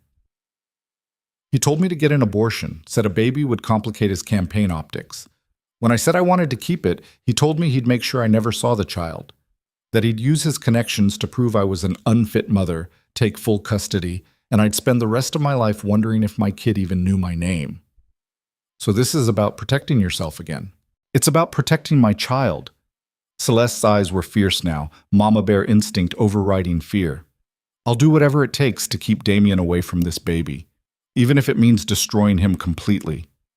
Selene looked at the woman who'd been her best friend since they were 18, saw the fear and desperation and something new, a spine that had finally grown after years of being bent into shapes that served other people's purposes. What do you want from me? Help me take him down. Use that evidence to expose everything, the blackmail, the corruption, the way he's been manipulating all of us. Celeste stepped closer. I know you have no reason to trust me, but Damien made a mistake. He left me alone with his files last night while he was managing the fundraiser crisis. I copied everything, bank records, communications with Chen, evidence of illegal campaign donations, all of it. Where is it? Safe deposit box. Different bank than any he knows about. Celeste pulled out a key. But I can't use it alone. The minute I move against him, he releases my rehab records and destroys my credibility. No one will believe a word I say. So you need me to be the credible witness.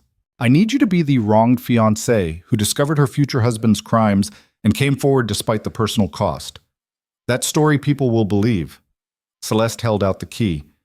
This is everything you need to bury him. Campaign finance fraud, tax evasion, blackmail, conspiracy. He'll go to prison, Selene. For decades. Selene stared at the key, her mind racing through possibilities and probabilities and all the ways this could still be a trap. How do I know you're not working for him right now? That this isn't another setup? You don't. Celeste's smile was sad. But what choice do you have? Lucien's gone. Your father can't help you. You're out of allies and out of time. Either you trust me just this once, just enough to look at the evidence, or you walk away and let Damien win. It was the same calculation Selene had made 2 weeks ago in Lucien's office.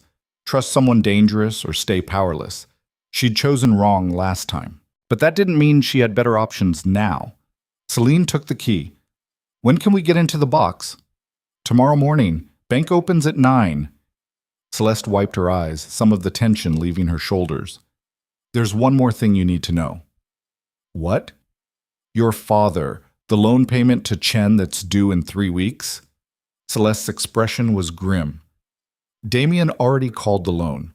Yesterday, right after you ran from the fundraiser. Chen's seizing your father's assets on Monday. That's not possible. The payment isn't due yet. There's a clause in the loan agreement. If your father or anyone in his immediate family engages in criminal activity, Chen can call the loan immediately. Celeste pulled out her phone, showed Selene a legal document. Damien's claiming you stole confidential campaign materials. That makes it a criminal act. Chen's using it as justification to trigger the seizure.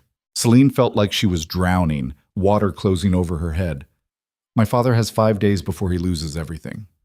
Less than that. Chen's filing paperwork Monday morning. By Tuesday afternoon, your father will be bankrupt and facing investigation for fraud related to how he structured the company's debt. Celeste's voice was gentle, which somehow made it worse. I'm sorry, Selene. I know he's not perfect, but he's still your father. Selene thought about Richard Ashcroft sitting in that restaurant, gray-faced and desperate, admitting he'd used her as collateral. Part of her wanted to feel satisfaction. He'd made his choices. Now he'd live with the consequences. But mostly, she just felt hollow. Does he know yet? I don't think so. Chen usually delivers the news himself, probably waiting until Monday to make it official. Selene looked out at the lake, at the Seattle skyline rising beyond it. Somewhere in one of those buildings, Damien was probably celebrating. He'd outmaneuvered her at every turn, used her own desperation against her, and now he was about to win completely. Unless the evidence in Celeste's safe deposit box was real. Unless this wasn't another elaborate trap. Unless Selene could find it in herself to trust one more time when every previous instance of trust had been weaponized against her. Tomorrow morning, she said finally. 9 a.m. Which bank? Pacific Northwest Credit Union, downtown branch. Celeste hesitated, then added, Selene, I know I don't deserve forgiveness. I know I destroyed our friendship in ways that can't be repaired, but I need you to believe that I'm trying to do the right thing now, for both of us. For my baby. I don't believe anything anymore. Selene pocketed the key. But I'll be there tomorrow. After that, we'll see. She walked away before Celeste could respond, moving through the park toward her car with mechanical precision. Her phone buzzed with messages she didn't read. The world felt distant, muffled, like she was experiencing it through thick glass. When she got home, she sat at her kitchen table and spread out the documents Celeste had given her. Read through every email between Lucien and Damien, every bank statement showing payments for services rendered. The betrayal shouldn't have hurt as much as it did. She'd known Lucien was dangerous, known he operated outside conventional morality, but some part of her had believed he was on her side, that his hatred of Damien was genuine, that his promise to help her destroy the man who'd used her was real. All lies. She'd been played by experts, and she'd made it easy by being so desperate for an ally that she'd ignored every warning sign. Her phone rang. Unknown number. Selene let it go to voicemail, then listened to the message with her heart in her throat. Selene, it's your father. Richard's voice was strained, barely controlled. I need you to call me back immediately. Chen's office just contacted me about accelerating the loan repayment schedule. They're citing some criminal activity allegation. I don't know what's going on, but I need you to tell me you didn't do anything stupid. She deleted the message without calling back. Another call. This time from Damien.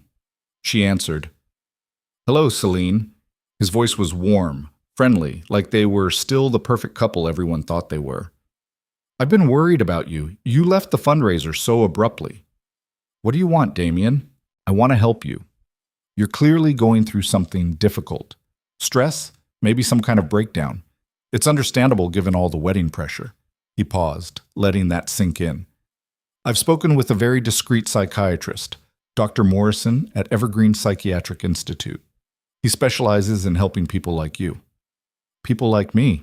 People who've lost perspective, who've made some poor choices recently and need professional support to get back on track. His tone was so reasonable, so caring. It would have sounded genuine if she didn't know the truth underneath. I'm worried about you, Selene. Breaking into my office, stealing files, associating with criminals. That's not the woman I fell in love with. You never loved me. Of course I did. I do. He sighed, like she was being difficult. Look, I know you found out about Celeste. I know that hurt you. It was a mistake and I take full responsibility. But running to Lucien Drakov, planning whatever revenge fantasy you've been building, that's not going to fix anything. It's just going to make everything worse. Is that a threat? It's concern. His voice hardened slightly. But if you insist on pursuing this path, I'll have no choice but to protect myself. That means having you evaluated by medical professionals. It means making sure everyone understands that your recent behavior stems from mental health issues, not legitimate grievances. You can't have me committed against my will. Actually, in Washington state, if someone poses a danger to themselves or others, an involuntary commitment can be initiated by concerned family members. I've already spoken with your father. He agrees that you need help. Selene's hands went numb. You're lying. Call him if you don't believe me, although I suspect he's quite busy right now dealing with his financial situation. Such a shame about Chen calling that loan. I tried to talk him out of it, but Chen's very strict about his terms of service. You did this. All of it. I protected you for 2 years, Selene. Gave you a life most women would kill for. All I asked in return was that you play your part. But you couldn't even do that. His voice turned cold, the mask finally dropping. So now you get to learn what happens to people who betray me. Your father loses everything. Your reputation gets destroyed. You spend the next 6 months in a private facility getting help for your delusions. And when you finally get out, you'll be so damaged, so discredited, that no one will ever take you seriously again. I'll expose you. I'll tell everyone what you did. Who's going to believe you? The mentally unstable woman who stole from her fiancé's office? The woman whose own father agreed she needed psychiatric intervention? Damien laughed. You played the game, Selene. You just played it badly. The line went dead. Selene sat in her apartment as darkness fell outside. The documents from Celeste spread across her table like evidence of her own stupidity. She thought about tomorrow morning, the safe deposit box.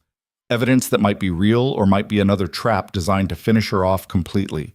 She thought about her father, probably sitting in his own apartment right now, watching his entire life circle the drain. She thought about Damien, victorious and untouchable, already planning his Senate campaign while she rotted in some psychiatric prison.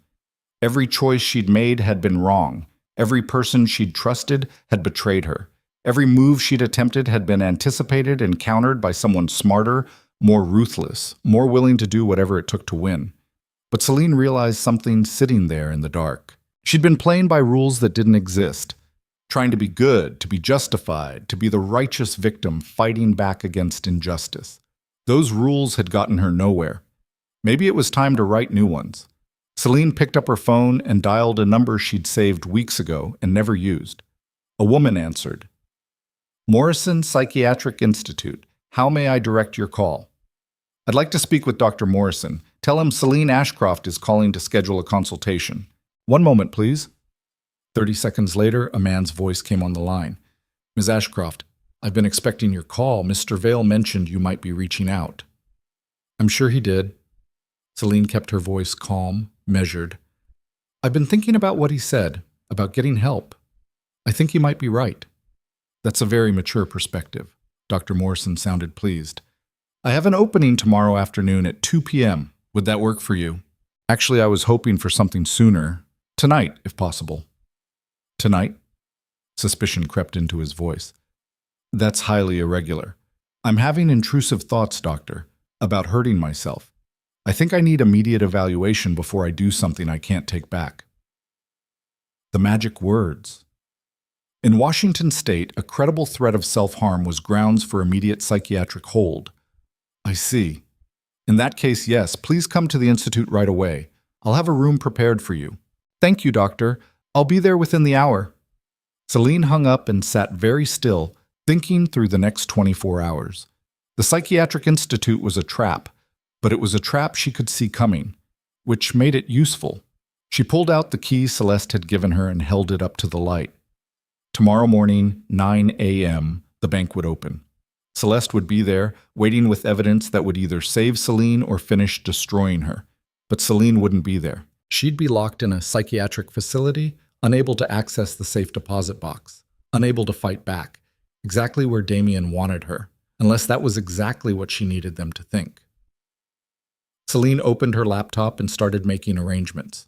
Phone calls to lawyers, transfers of funds to accounts Damien didn't know about, emails scheduled to send if she didn't cancel them by specific deadlines. Dead man switches, insurance policies, the kind of preparation you made when you were about to walk into hell and weren't sure you'd walk back out. At 10 p.m., she drove to Morrison Psychiatric Institute, a private facility hidden in the woods outside Seattle that catered to wealthy families with problems they needed disappeared quietly. Dr. Morrison met her at the entrance, all professional concern and gentle authority. Ms. Ashcroft, thank you for coming in. This is a brave decision. Is it? Selene looked at the building, all tasteful architecture and expensive landscaping hiding the fact that it was a prison for people whose families could afford the right kind of captivity. It doesn't feel brave. That's the depression talking. Come inside. We'll do an evaluation, make sure you're safe, and discuss treatment options. Selene followed him through doors that locked automatically behind her, down hallways decorated like an expensive hotel, into a consultation room that had no windows and only one exit. Dr. Morrison sat across from her with a tablet, ready to take notes. Tell me what's been happening, Selene, in your own words. So she did. She told him about the stress of wedding planning, the pressure of being engaged to a Senate candidate, the fear that she wasn't good enough, wasn't strong enough, wasn't enough, period. She told him about paranoid thoughts, suspicions that people were plotting against her, delusions that her fiancé was part of some elaborate conspiracy. She told him exactly what he expected to hear from a woman having a psychotic break. And while she talked, while Dr. Morrison typed notes that would become part of her permanent medical record, while the pieces of Damien's trap closed around her like a fist, Selene thought about tomorrow morning, about Celeste waiting at the bank with a key and a promise, about Damien celebrating his victory, about Lucien probably reporting back that the asset had been successfully contained. They all thought they knew what she was. Weak, broken, controllable. Time to show them what happened when you push someone past the point where they had anything left to lose. Dr. Morrison looked up from his tablet. Ms. Ashcroft, based on what you've shared, I believe a brief inpatient stay would be in your best interest. Just 72 hours for observation and stabilization. Is that something you'd be willing to consent to? Selene looked at him with eyes that had stopped crying weeks ago. Yes, doctor, she said quietly. I think that would be best.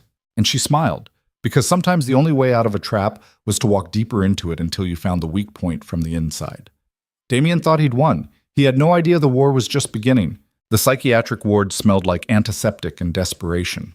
Selene sat on the edge of a bed with sheets that felt like sandpaper, staring at walls painted the kind of beige that was supposed to be calming, but just felt like surrender. A camera blinked red in the corner, watching her every movement. They'd taken her phone, her purse, her shoes, anything she could use to hurt herself or others. Dr. Morrison had left her with a mild sedative and a promise to check in first thing in the morning. The pill sat dissolved under her tongue, spit into the toilet the moment the nurse left. Selene needed her mind sharp, not dulled. She had 12 hours until the bank opened, 12 hours to figure out how to get out of a locked psychiatric facility without triggering every alarm in the building. The door was steel with a small window. The windows were reinforced glass that didn't open. The air vent was too small to crawl through even if she could reach it. She was trapped exactly as Damien had planned. Except Damien had made one mistake. He thought she'd come here broken, ready to give up. But Selene had walked through these doors with her eyes open, knowing it was a trap, choosing it anyway because sometimes the only way to win was to let your enemy think they'd already won. At midnight, footsteps in the hallway. A nurse making rounds, checking rooms through the small windows. Selene lay on the bed, eyes closed, breathing steady like someone heavily sedated. The footsteps passed. At 1 a.m., Selene got up and examined every inch of the room. The bed frame was bolted to the floor. The toilet had no tank, just a low-flow automatic flush. The mirror was polished steel, impossible to break. Even the light fixture was recessed behind a protective grill. But there was a thermostat on the wall, and where there was a thermostat, there was wiring. Selene used the edge of the metal bed frame to pry open the thermostat's plastic cover. Inside, simple wiring connected to the building's climate control system. She traced the wires with her fingers, following them up into the ceiling tiles. The ceiling tiles were acoustic panels, the kind that lifted out of a metal grid. Selene pulled the thin mattress off the bed and stood on the metal frame, pushing gently at a ceiling tile. It lifted easily, revealing a crawl space above with ductwork and electrical conduits running through it. She hoisted herself up into the darkness, her muscles screaming from the effort. The space above the ceiling was maybe 3 feet high, forcing her to crawl on her stomach across metal supports and insulation that itched against her skin. Selene moved slowly, testing each support before putting her weight on it. A fall through the ceiling would end this escape attempt before it started. 20 feet ahead, light filtered through another ceiling tile. She crawled toward it, her breath loud in the confined space, sweat dripping into her eyes. The next room was empty, just storage for medical supplies and cleaning equipment. Selene dropped down, landed hard enough to send pain shooting through her ankles, but nothing broke. The door was locked from the outside, but it was a standard commercial lock, not the reinforced security on patient rooms. Selene grabbed a metal clipboard from a desk and wedged it into the doorframe, prying until the latch plate bent enough for the door to swing open. The hallway beyond was dim, lit only by emergency lighting. A nurse's station sat at the far end, someone visible behind the glass working on a computer. Selene moved in the opposite direction, toward the service stairs she'd noticed when Dr. Morrison brought her in. Her feet were silent on the linoleum, every nerve screaming at her to run, but knowing that running would draw attention. The stairwell door had a keycard reader. Selene tried the handle anyway. Sometimes people left them propped open despite regulations. Locked. She looked around desperately. The hallway had nowhere to hide. In maybe 60 seconds, the nurse would make another round and Selene would be caught. Then she saw the laundry cart at the end of the hall, piled high with sheets and hospital gowns waiting to be taken down to the facility's laundry room. Selene climbed into the cart and buried herself under the linens, forcing her breathing to slow, trying to make herself small. Footsteps approached. The nurse whistling something tuneless as she walked. The footsteps stopped right next to the cart. Selene held her breath, every muscle locked, waiting for the sheets to be pulled back and her escape to end. The nurse grabbed the cart's handle and started pushing. They moved down the hallway, through double doors that swung open automatically, into an elevator. The nurse hummed while they descended, completely oblivious to the human cargo hidden in dirty laundry. The elevator doors opened. More hallways? These ones institutional and ugly without the first floor's expensive camouflage. They passed through what sounded like a kitchen, the smell of industrial food making Selene's stomach turn. Finally, the cart stopped moving. Footsteps retreated. A door closed. Selene waited 30 seconds, then carefully pushed the sheets aside. She was in the laundry room, industrial washers and dryers, carts full of linens, a time clock on the wall showing 1:47 a.m., and a door marked exit in glowing letters. Selene climbed out of the cart and ran to the exit. It opened onto a loading dock at the back of the facility. Cool night air hit her face like a blessing. She jumped off the loading dock and ran across a parking lot, expecting alarms to start blaring any second. But the night stayed quiet except for distant traffic and the wind in the trees. At the edge of the lot, Selene slowed to a walk, forcing herself to look casual as she made her way to the main road. She was wearing hospital scrubs and no shoes, her feet already bleeding from the asphalt, but she couldn't stop. A gas station glowed a quarter-mile down the road. Selene walked toward it, every step sending pain shooting through her cut feet, her breath coming in ragged gasps. The gas station's bathroom had a window that didn't lock. Selene cleaned her feet in the sink, wrapping them in paper towels that immediately soaked through with blood. In the mirror, she looked like someone who'd escaped from a psychiatric facility, which was exactly what she was. She needed clothes, money, a phone. She had none of those things. What she had was 7 hours until the bank opened and a key to a safe deposit box that might contain evidence to destroy Damien or might contain nothing at all. Selene left the bathroom and approached the clerk, a bored-looking kid in his early 20s playing on his phone behind bulletproof glass. "I need help," she said. He looked up, took in her appearance, and his hand moved toward what was probably an alarm button. "Lady, I don't want any trouble. I'm not going to cause trouble. I just need to make a phone call." Selene pulled the key from where she'd hidden it in her waistband, the only thing the facility hadn't confiscated because they hadn't done a strip search. "I'll give you this. It's worth $50 at any locksmith. Just let me use your phone for 5 minutes." The clerk studied her warily. "What happened to you?"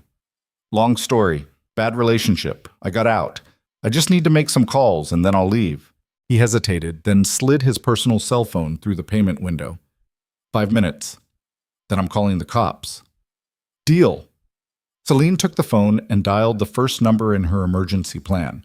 A lawyer named Patricia Chen, no relation to Marcus, who specialized in cases the establishment wanted buried. Selene had contacted her 2 days ago, paid a retainer with money from an account Damien didn't know about, and given her specific instructions for various scenarios. Patricia answered on the second ring, fully awake despite the hour. "Selene? I need extraction from a gas station on Highway 522, mile marker 47. Can you get someone here in the next 20 minutes? What's your status?" "Escape from Morrison Psychiatric. They'll realize I'm gone within the hour. Damien will know shortly after that." "Jesus Christ." Patricia's voice stayed level despite the profanity. "All right, I'm sending a car. Driver's name is Marcus. Different Marcus. He'll be in a gray Honda. Get in. Don't talk. He'll take you to the safe house I set up." "No safe house. I need to be at Pacific Northwest Credit Union downtown by 9 a.m. "Selene, if you're on the run from a psychiatric hold, every cop in the city is going to be looking for you by morning. Going to a bank is insane. That's where the evidence is. Everything I need to bury Damien. I don't get it today. This whole thing was for nothing." Patricia was quiet for a moment. "You're sure about this?" "I've never been more sure of anything." "All right. Marcus will get you there. But Selene, if this goes sideways, I can't protect you from an involuntary commitment order. Dr. Morrison's evaluation gives them legal grounds to pick you up anywhere. Then I better make sure they don't find me until after I get what I need." Selene hung up and handed the phone back to the clerk. "Thank you." "You okay?" he asked, and there was genuine concern in his voice. "Getting there." She waited outside the gas station, hidden in the shadows between streetlights, watching for either the gray Honda or police cars. Her feet throbbed. Her muscles ached from crawling through the ceiling, but her mind was clearer than it had been in weeks. 15 minutes later, a gray Honda pulled up. The driver flashed his lights twice. Selene got in. Marcus, the driver, not the criminal financier, was maybe 60, ex-military from the look of him, with scars on his hands and the kind of alertness that never fully went away. He handed her a bag without speaking. Inside, clothes, shoes, a burner phone, $500 in cash. "Patricia says you need to get to a bank at 9, Marcus said, pulling back onto the highway. "That gives us 7 hours to make sure you don't get picked up before then." "Where are we going?" "Nowhere. Everywhere. We're going to drive in circles around the city until it's time, switching cars twice, making sure no one can track our movements." He glanced at her in the rear-view mirror. "Patricia also says you should eat something. There's food in the bag." Selene found a sandwich and a bottle of water. She ate mechanically, fuel for a body that was running on nothing but adrenaline and rage. They drove through the pre-dawn hours, switching to a different car at a parking garage in Bellevue, then another in Renton. Marcus never asked questions, just followed Patricia's instructions with military precision. At 8 a.m., Celine's burner phone buzzed. A text from Patricia. Morrison filed a missing person report. Police have your description and photo. Damien's team is pushing narrative that you're a danger to yourself. Stay out of sight. Selene texted back. 45 minutes until the bank opens.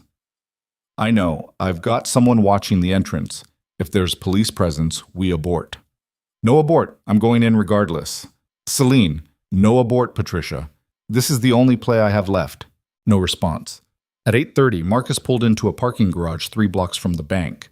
This is as close as I can get you without increasing risk. Patricia will meet you inside the bank. She'll pose as your attorney, which is technically true. What about Celeste? Unknown. Patricia's people haven't seen her yet, but that doesn't mean she won't show. Selene changed into the clothes from the bag, jeans, a hoodie, sunglasses. She looked like a college student, not a missing psychiatric patient. Her feet were bandaged now. The bleeding stopped, shoes that fit well enough to walk in. You ready for this? Marcus asked. No, Selena said honestly, but I'm doing it anyway. She walked 3 blocks through downtown Seattle, keeping her head down, avoiding security cameras where she could. The city was waking up, coffee shops opening, commuters flooding into office buildings, the normal rhythm of people who had normal problems. Pacific Northwest Credit Union occupied the ground floor of a glass tower.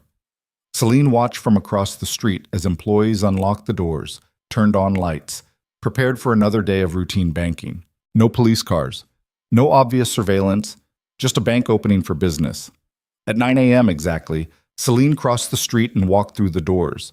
Patricia was already inside, dressed in an expensive suit, projecting lawyer confidence. She gave Selene a quick nod, we're committed now, and approached the customer service desk. We need access to a safe deposit box, Patricia said, showing ID. Ms. Ashcroft has the key.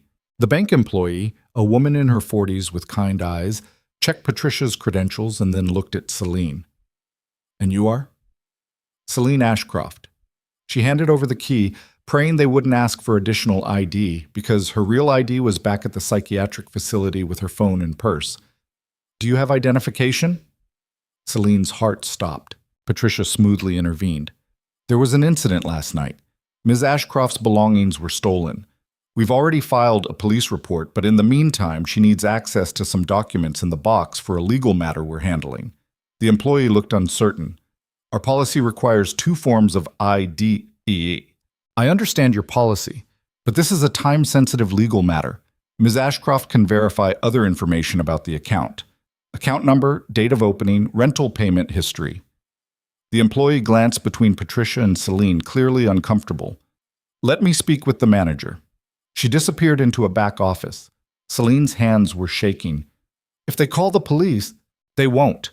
Bank managers hate involving police unless absolutely necessary. Too much paperwork. But Patricia's voice was tight. This was taking too long. 5 minutes passed. Then 10. The employee emerged with a man in his 50s wearing a manager's nameplate.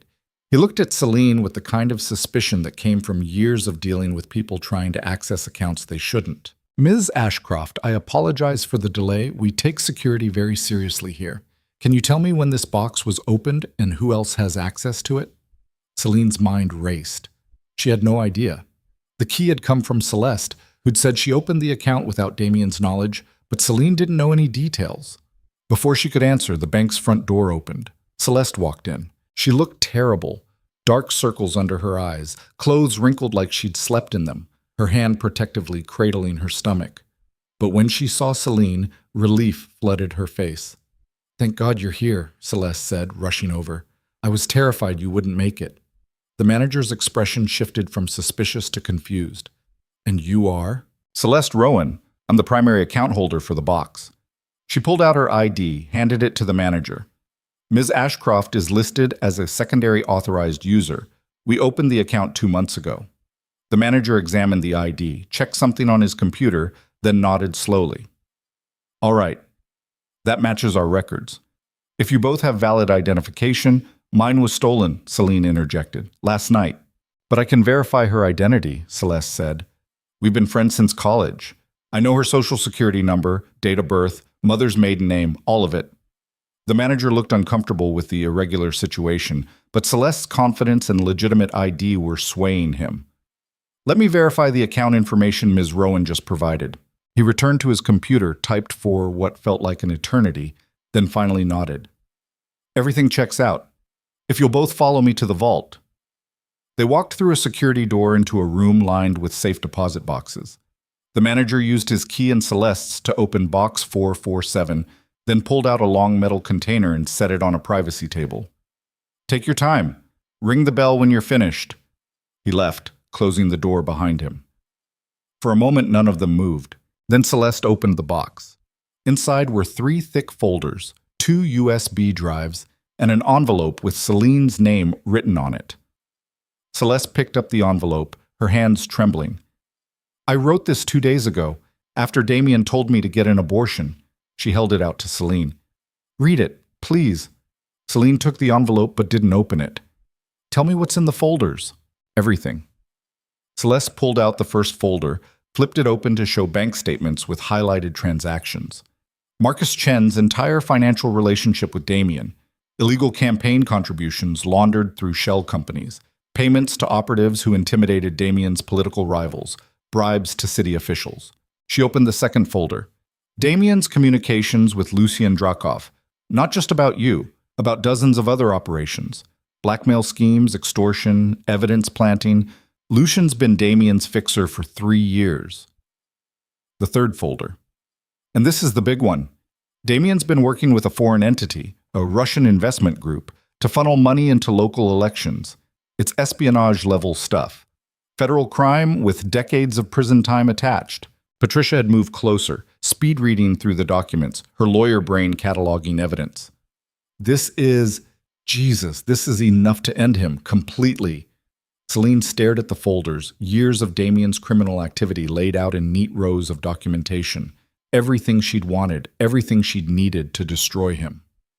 "Why?" she asked Celeste. "Why give this to me now?" Celeste's eyes filled with tears. "Because I'm done being afraid. Because my baby deserves better than a father who's a monster and a mother who's a coward." She touched her stomach. "And because you deserve better than what I helped do to you." "That doesn't erase what you did." "I know, nothing can erase it." Celeste wiped her eyes. "But maybe it can balance the scales a little bit. Maybe it can give you the weapon you need to make sure Damien never hurts anyone again." Selene opened the envelope. Inside was a handwritten letter, Celeste's familiar looping script covering 3 pages. "Selene, if you're reading this, you made it to the bank. That means you're free from Morrison, free from Damien's immediate control, and you still have enough fight left to finish this. I don't expect forgiveness. I don't deserve it. But I need you to know the full truth. When Damien first approached me about helping him manage you, I could have said no. I could have told you what he was planning. I chose not to because I was scared. Scared of losing my reputation, my job, my family's approval. I chose my comfort over your safety. That makes me complicit in everything that happened.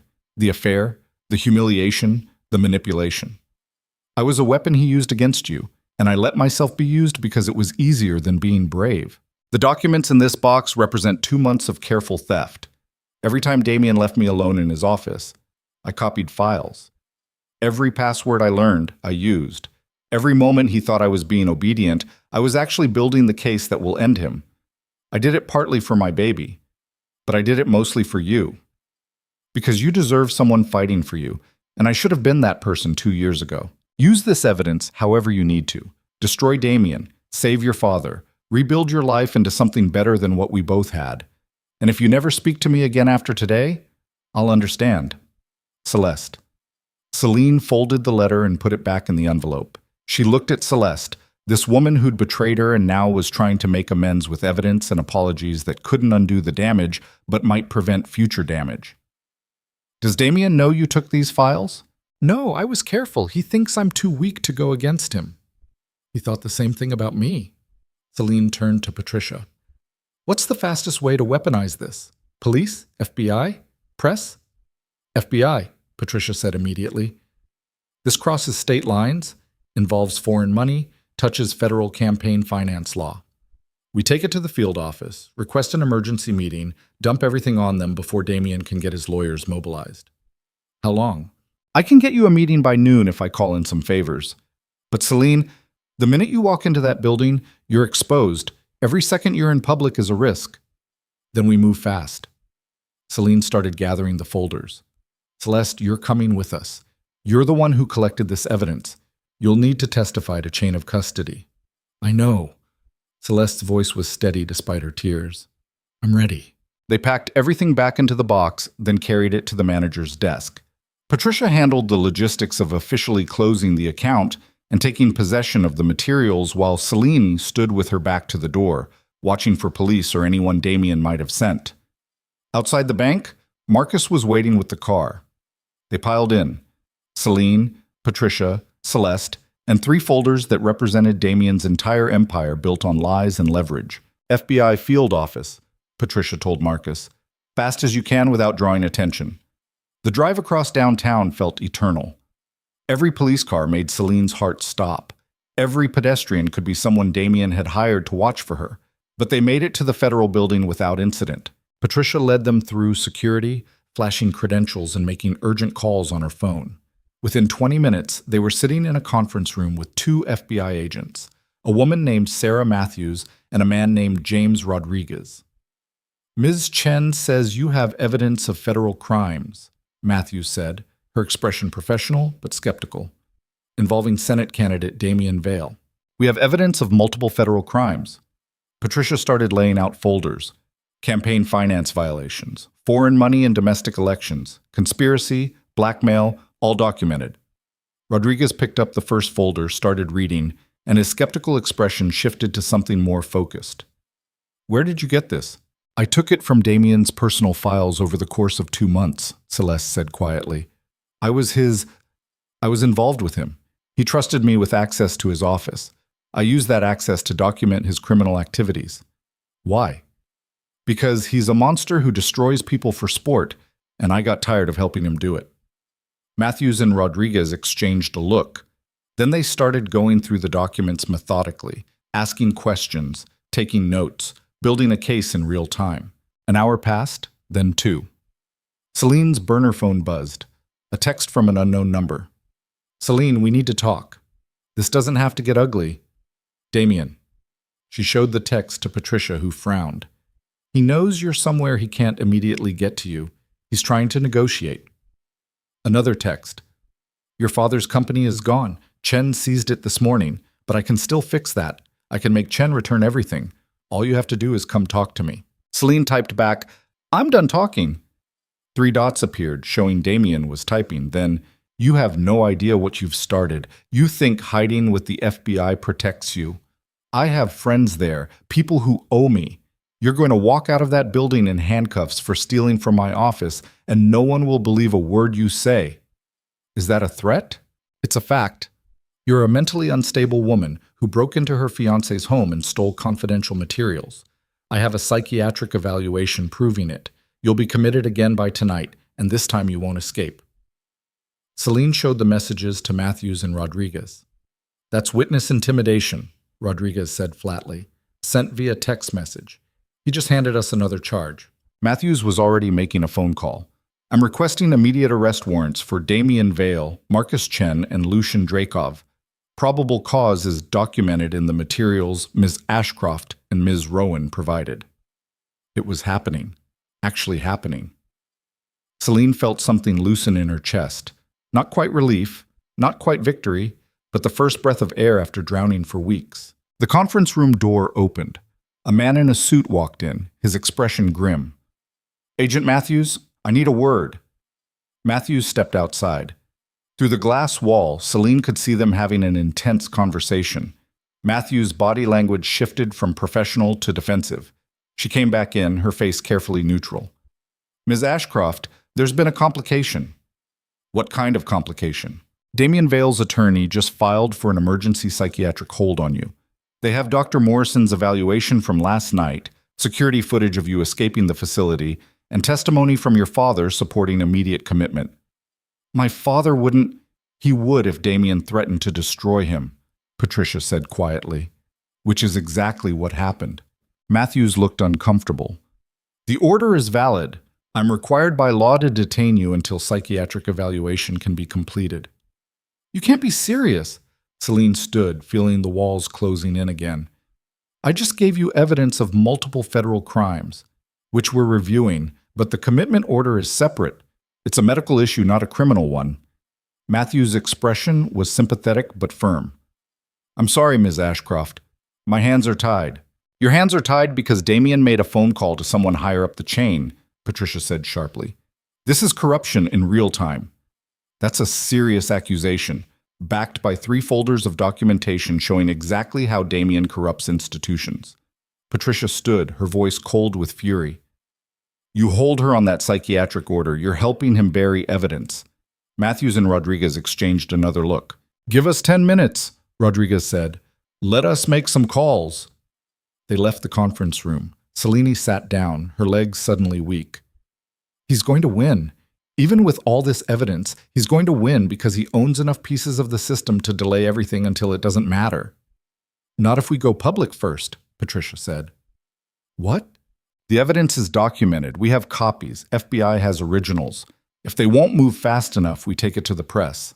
Patricia was already typing on her phone.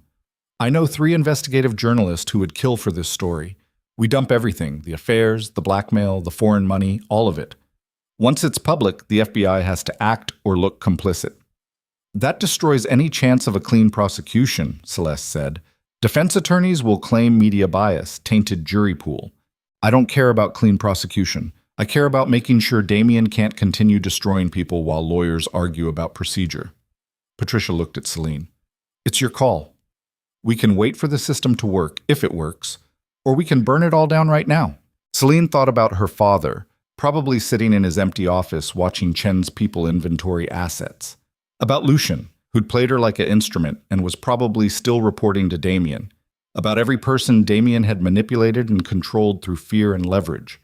About the woman she'd been 3 weeks ago, walking into a penthouse with champagne and expectations. That woman was dead. Time to make sure everyone knew it. Burn it down, Selene said. Patricia made 3 phone calls. Each conversation was brief, professional, and ended with, I'm sending files now. Within minutes, Selene's phone started buzzing with news alerts. Breaking, Senate candidate Damien Vale linked to campaign finance fraud. Sources, FBI investigating foreign money in local elections.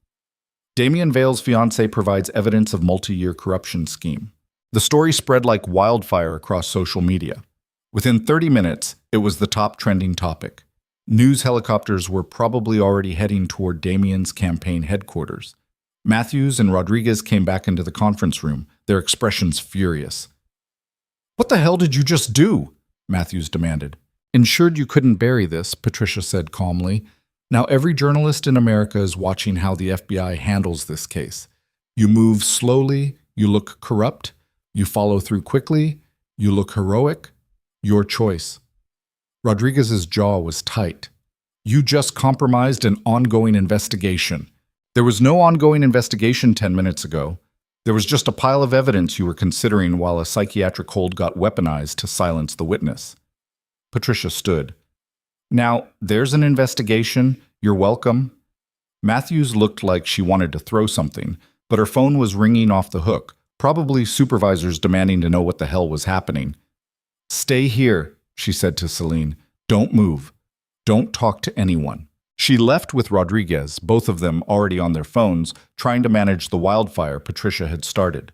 Selene looked at Celeste, who was staring at her own phone in shock. It's everywhere, every news site, every social media platform. They're showing photos of us with Damien at campaign events. Good. Selene felt nothing but cold certainty. Let them see everything. Let them see what a monster looks like when he's wearing a good suit. Her burner phone buzzed again. Damien's name on the screen. She answered, You stupid bitch. His voice was pure rage now, no pretense of charm or control. You just destroyed both of us. No, I destroyed you. There's a difference. The FBI can't touch me. My lawyers are already filing motions. Everything you gave them is inadmissible, obtained through illegal search, stolen from private property. I don't care if it's admissible. It's public. Every donor who supported you, every voter who believed in you, they all know what you really are now. Selene's voice was steady. You can fight the legal battle for years, but you've already lost the political one. Your career is over, Damien. You're done. Silence on the other end. Then, if I go down, I'm taking you with me. Your father, Celeste, everyone who helped you. I'll make sure you all burn. Try it. I've got nothing left to lose. You made sure of that. She hung up.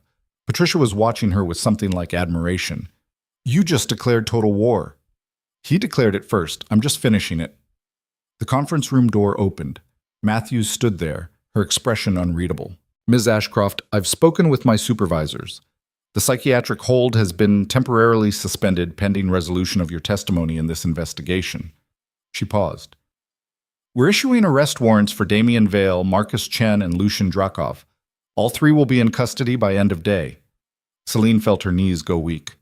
You're arresting them. We're arresting them. Thanks to your very public evidence dump, we have no choice. Matthews didn't sound happy about it. You backed us into a corner, Ms. Ashcroft. Sometimes that's the only way to make people do the right thing. Maybe. Matthew's expression softened slightly. For what it's worth, I'm sorry about what happened to you, what he did. No one deserves that. No, Selene agreed. They don't. The next 6 hours were a blur of statements and paperwork. FBI agents took detailed accounts from both Selene and Celeste, documenting every crime, every manipulation, every moment of the nightmare that had been the last 2 years. At 7 p.m., news alerts started flooding in. Damien Vale arrested on federal corruption charges. Marcus Chen detained in connection with campaign finance investigation. Criminal kingpin Lucien Drakov in FBI custody. Photos showed Damien being led out of his campaign headquarters in handcuffs, his face twisted with rage. Gone was the polished political candidate. In his place was just a man who'd built an empire on other people's fear and was watching it collapse in real time. Selene watched the footage on a TV in the FBI office, feeling nothing but empty satisfaction. Patricia appeared at her elbow. Your father's been calling. He wants to talk to you. Tell him I'm busy. Selene, he chose Damien over me. Signed off on having me committed to save himself. I don't owe him a conversation. Patricia was quiet for a moment. For what it's worth, Chen's seizure of your father's company is being reversed, part of the criminal investigation. Your father will get his business back. Good for him. You're allowed to be angry and still care about him. I'm allowed to be angry and not care about him too. Selene turned away from the TV. Can I leave? Technically, you're free to go. But Matthews recommends you stay somewhere safe for the next few days. Damien still has supporters, and some of them might not take kindly to what you've done. I'll take my chances. But when Selene walked out of the federal building into the October night, she realized she had nowhere to go. Her apartment wasn't safe. Damien knew where she lived. Her father's house was out of the question. She had no friends left, no support system, nothing except a burner phone and the clothes on her back. A car pulled up to the curb, Marcus, the driver who'd helped her that morning. Patricia asked me to give you a ride, he said. Anywhere you want to go. Selene got in, too tired to argue. Where to? Marcus asked. I don't know. Safe house in Fremont is still available. Patricia kept it in reserve. Selene nodded, too exhausted to make decisions. They drove through Seattle as night fell completely. The city lit up and indifferent to the personal wars fought in conference rooms and courtrooms and hearts. The safe house was a small apartment above a coffee shop, anonymous and clean. Marcus walked her up, made sure the locks worked, and left her with a phone number to call if she needed anything. When he left, Selene stood alone in the silence. She'd won. Damien was in custody. The evidence was public. His career was destroyed, his criminal empire exposed, his future reduced to prison sentences and legal battles he couldn't manipulate his way out of. She'd won, so why did it feel like she'd lost everything? Selene's burner phone buzzed, a text from Celeste. Thank you for today, for finishing what we started. I hope someday you can forgive me. Selene didn't respond. Another text, this one from an unknown number.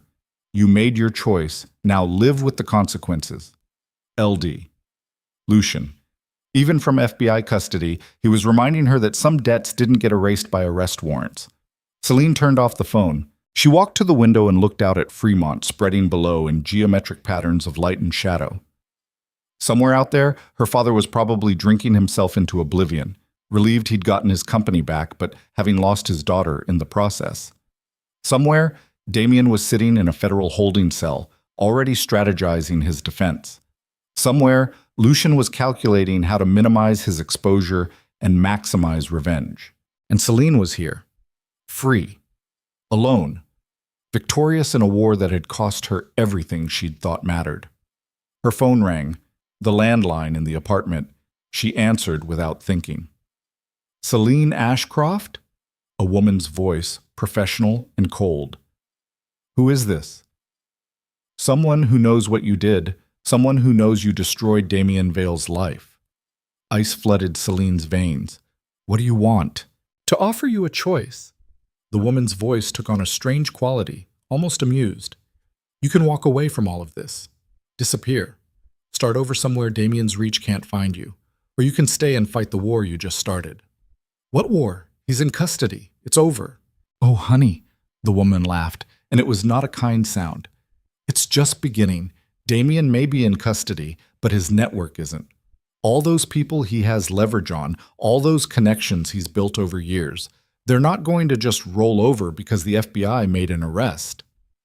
Who are you? Let's just say I'm someone who's been watching this situation develop with great interest. Someone who has my own reasons for wanting Damien Vale permanently removed from the board. A pause. I can help you finish this. Completely. Make sure he never crawls back out from under the rock you just shoved him under. But it'll cost you. Cost me what? Everything you have left.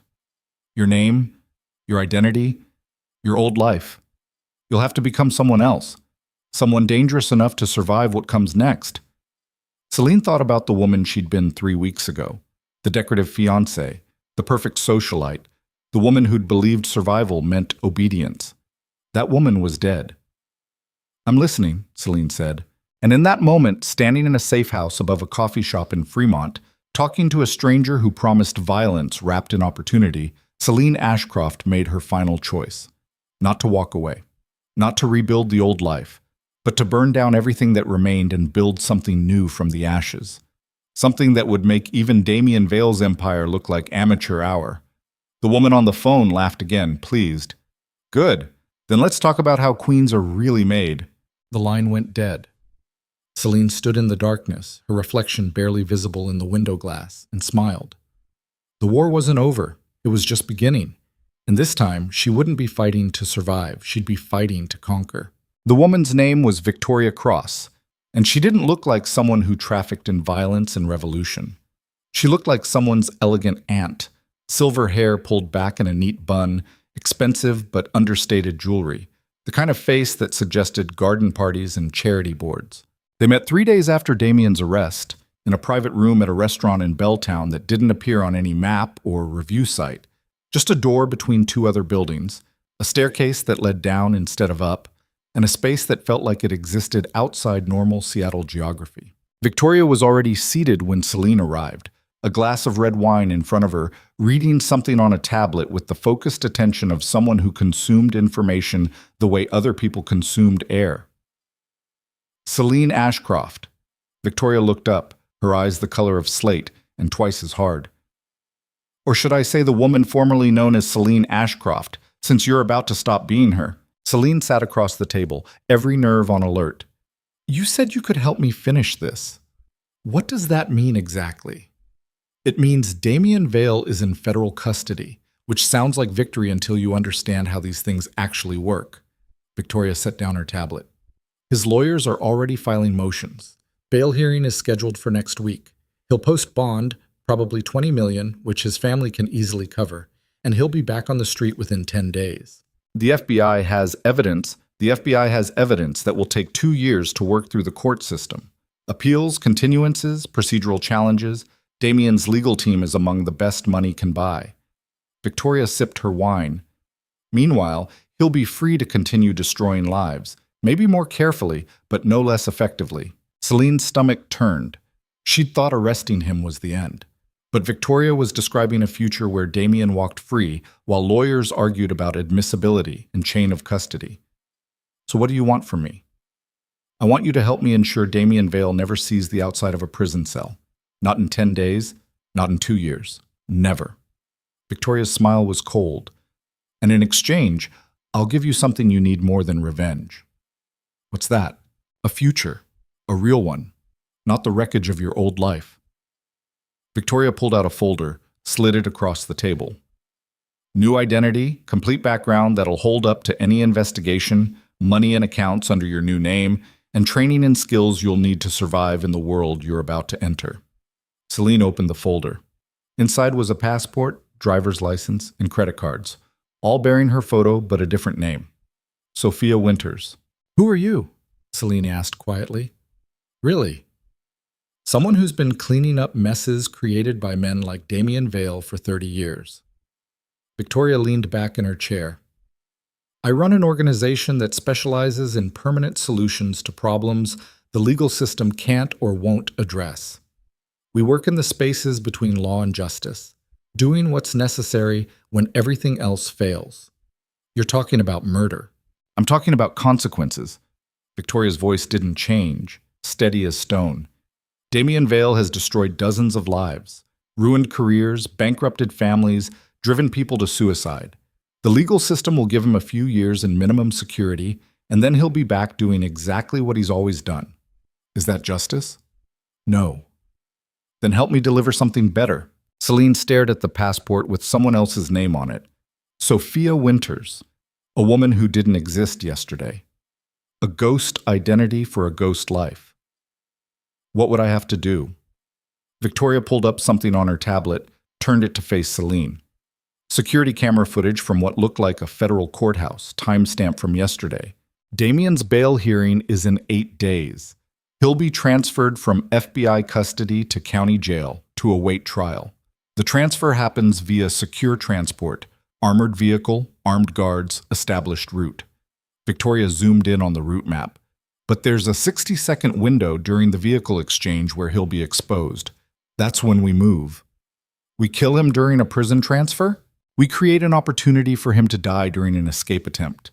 Completely plausible, thoroughly documented, and impossible to trace back to anyone. Victoria's fingers moved across the screen, showing angles and timelines. But it requires someone on the inside, someone with a reason to be near the courthouse that day. Someone Damien would recognize and react to. Understanding clicked into place. You want me to be the bait. I want you to be the trigger. Victoria closed the tablet. You show up at the courthouse. Damien sees you. He reacts, tries to get to you, makes a scene, creates the chaos we need for the operation to work. And then, in the confusion, he dies trying to escape custody. And I become Sophia Winters. You become whoever you want to be. Sophia Winters is just the bridge to get you there. Victoria's expression softened slightly. I know what it's like to have your life destroyed by powerful men who face no real consequences. I know what it's like to want justice and get nothing but delays and legal maneuvering. This is your chance to ensure Damien actually pays for what he's done. Selene thought about the woman she'd been a month ago. That woman would have been horrified by this conversation. Would have walked away, called the police, tried to do things the right way. But that woman had been destroyed by trusting the system, by believing that playing by the rules would protect her. I need time to think about this. You have 24 hours. Victoria stood, leaving cash on the table for the wine. After that, the offer expires and you're on your own. Damien gets out on bail, and you spend the rest of your life looking over your shoulder, waiting for him to send someone to finish what he started. She left Selene sitting alone in the underground restaurant, a passport to a new identity in her hands, and a choice that felt like the only real choice she'd ever been given. Kill or be killed. Avenge or survive. Become a murderer or remain a victim. Selene walked through Seattle that night, moving through neighborhoods that had once felt familiar and now felt like foreign territory. She ended up at Gasworks Park, where she'd met Celeste 3 days and a lifetime ago. Her phone rang. Not the burner. Her actual phone, which Patricia had retrieved from the psychiatric facility along with her other belongings. Her father's name on the screen. Selene almost didn't answer, but some part of her, the part that still remembered being Richard Ashcroft's daughter before becoming Damien Vale's victim, made her pick up. Selene, her father's voice was rough, like he'd been crying or drinking or both. Thank God. I've been trying to reach you for days. I've been busy. I know, I've seen the news. What you did, exposing Damien like that, it was brave. Incredibly brave. Was it brave when you signed the commitment papers? The words came out flat, factual. When you agreed I was mentally unstable and needed to be locked up? Silence. Then, he told me if I didn't sign, Chen would destroy everything, not just the company. He'd fabricate evidence of fraud, make it look like I'd been embezzling from clients. I'd go to prison, Selene. I'd lose everything. So you chose yourself over me. I chose survival.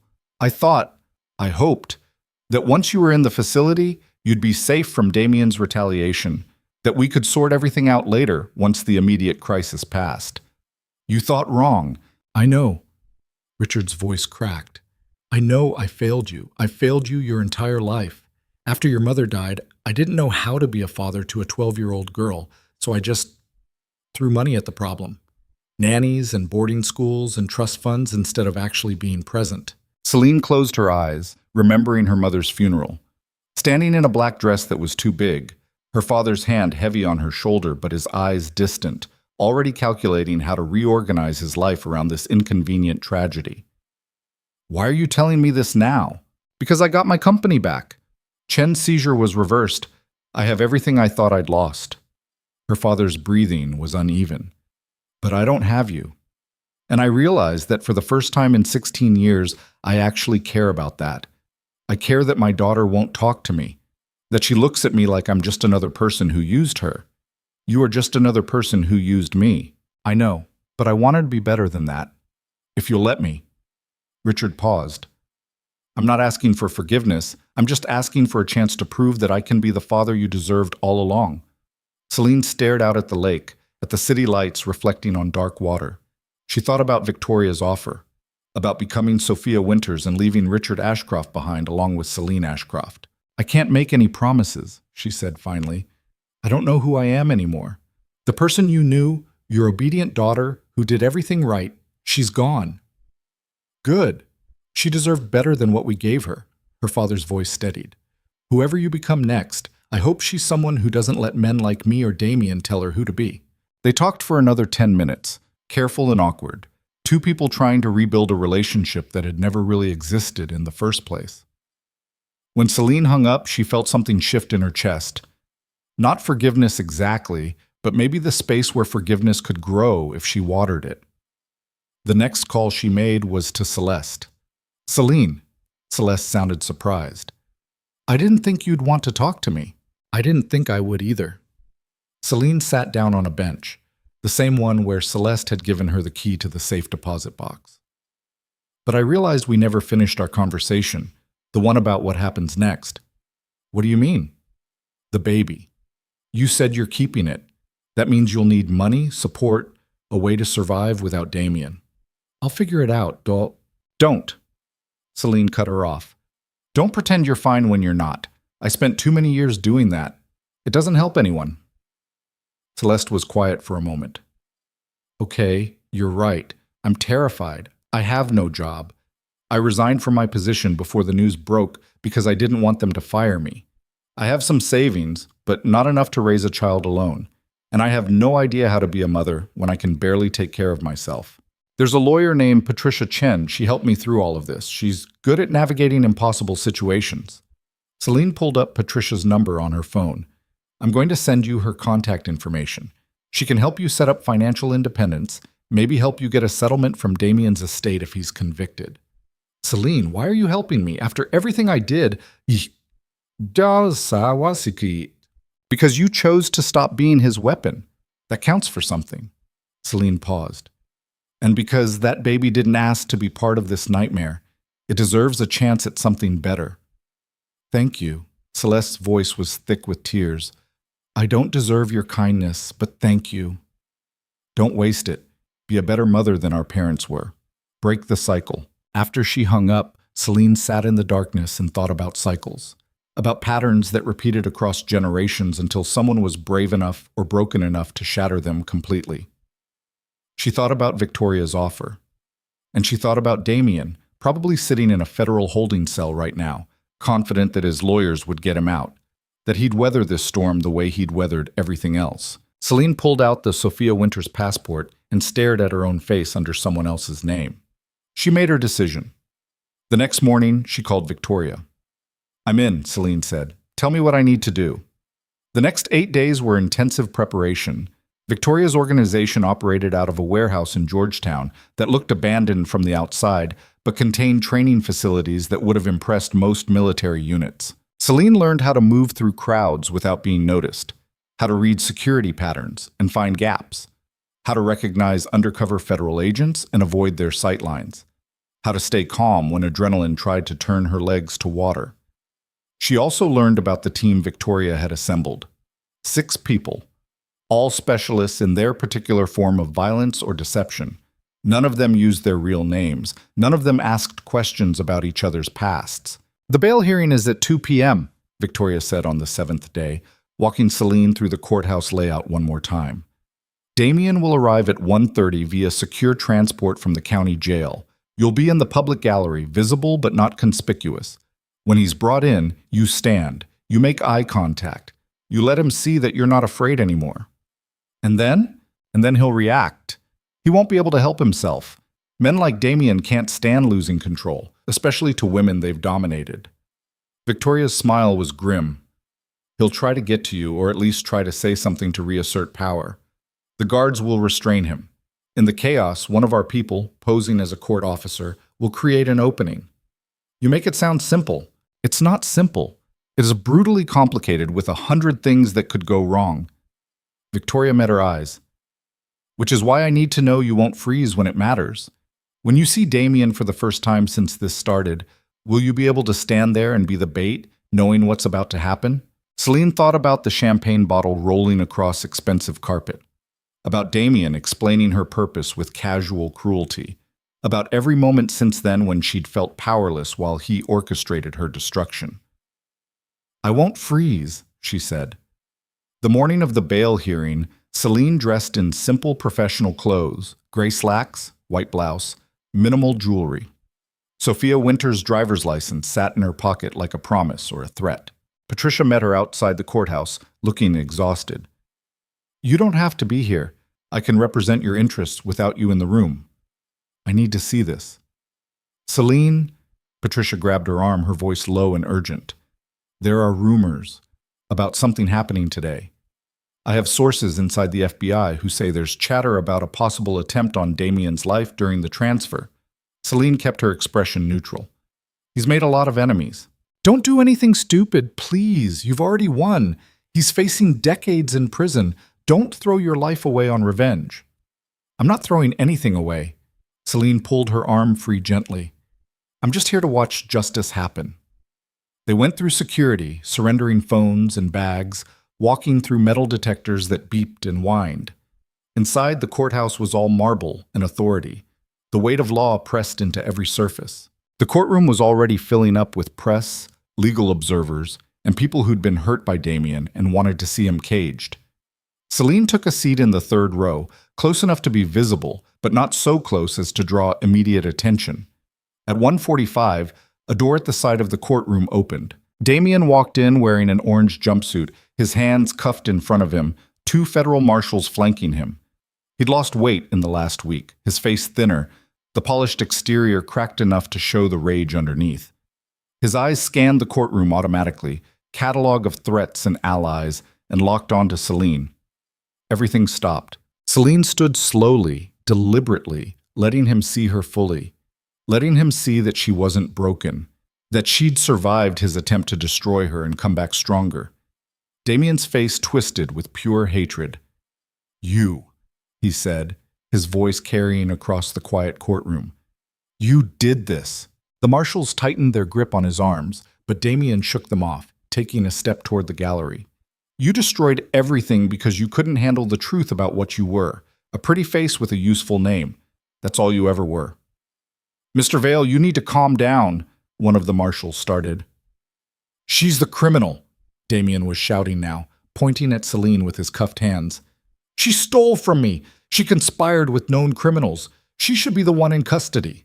The judge banged her gavel. Mr. Vale, control yourself or you'll be removed. I'll see you destroyed. Damien lunged toward the gallery railing and chaos erupted. Marshals grabbed him. Court security rushed forward. People in the gallery stood, some trying to get away from the commotion, others pulling out phones to record. In the chaos, Selene saw one of the court officers, a man she recognized from Victoria's warehouse, move toward the prisoner exit with a keycard in his hand. She saw another team member in Marshal's uniform guide Damien toward that exit, instead of back to holding.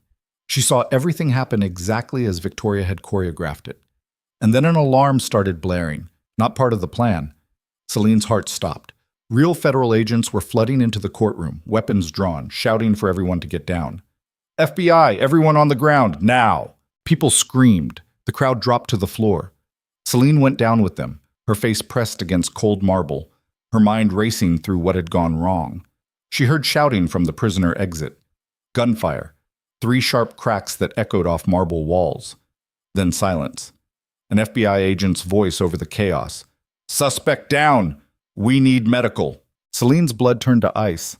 Suspect down meant Damien, which meant the plan had worked but also hadn't worked, because real FBI had been waiting for exactly this kind of attempt. Everyone stay down! Agents were moving through the crowd now, checking faces, looking for someone, looking for her.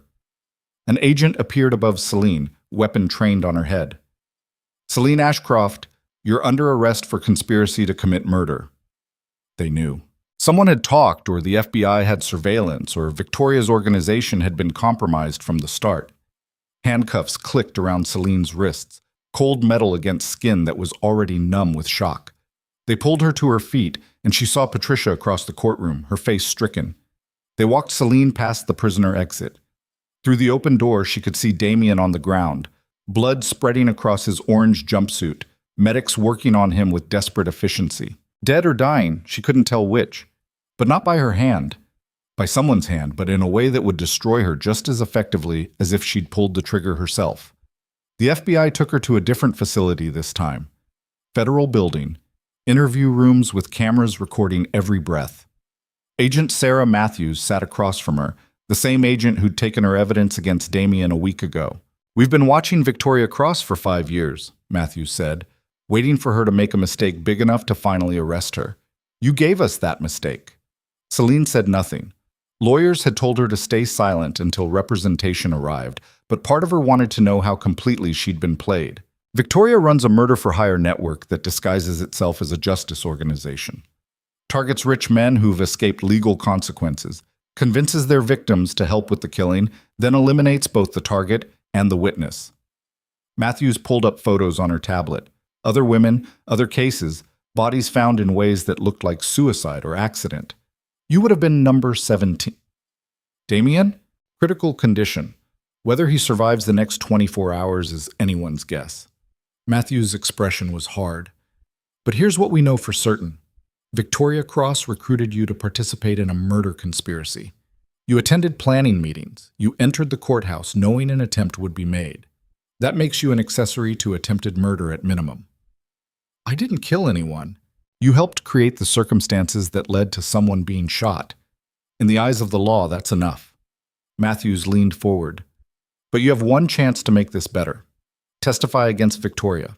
Give us everything, every meeting, every plan, every person you met in that warehouse. Help us dismantle her entire organization, and maybe you walk away from this with something other than 20 years in federal prison. Selene stared at the table, her mind trying to process the total destruction of everything she thought she was doing. She'd wanted justice. She'd gotten manipulation. She'd wanted Damien to pay. She'd become the criminal instead. I want my lawyer, she said quietly. Smart choice. Matthews stood. But Selene, understand something. Victoria Cross is going to throw you away the moment it's convenient. You're not special to her. You're just another broken woman she used as a tool. Don't let her destroy you twice. They left her alone in the interview room for 6 hours. No phone, no contact, just Selene and her thoughts, and the growing certainty that she'd traded one trap for another. Patricia finally arrived at 11 p.m., looking exhausted and furious. They're offering a deal, she said without preamble. Full cooperation against Victoria Cross in exchange for immunity on the murder conspiracy charge. You'd still face charges for the file theft from Damien's office, but that's misdemeanor territory compared to attempted murder. What happens if I don't cooperate? You go to trial for conspiracy to commit murder. Even if you didn't know Victoria planned to kill you after Damien, a jury won't care. You participated in planning an assassination attempt. That's federal prison, Selene, real time. Selene closed her eyes. So my choices are betray Victoria or go to prison. Those are your choices. Patricia's voice softened. I'm sorry. I know you've been backed into corners before, but this time the only way out is through cooperation. Victoria said she wanted to help me. Victoria wanted to use you. There's a difference. Patricia pulled out paperwork. The deal expires in 48 hours. After that, they charge you without the immunity offer. Selene took the papers but didn't read them. Is Damien alive?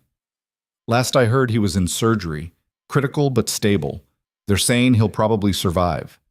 So not even a successful murder, just an attempted one that had failed and implicated her in the process. Selene laughed and it hurt her throat. I've spent a month trying to destroy Damien Vale. Instead, I've destroyed myself.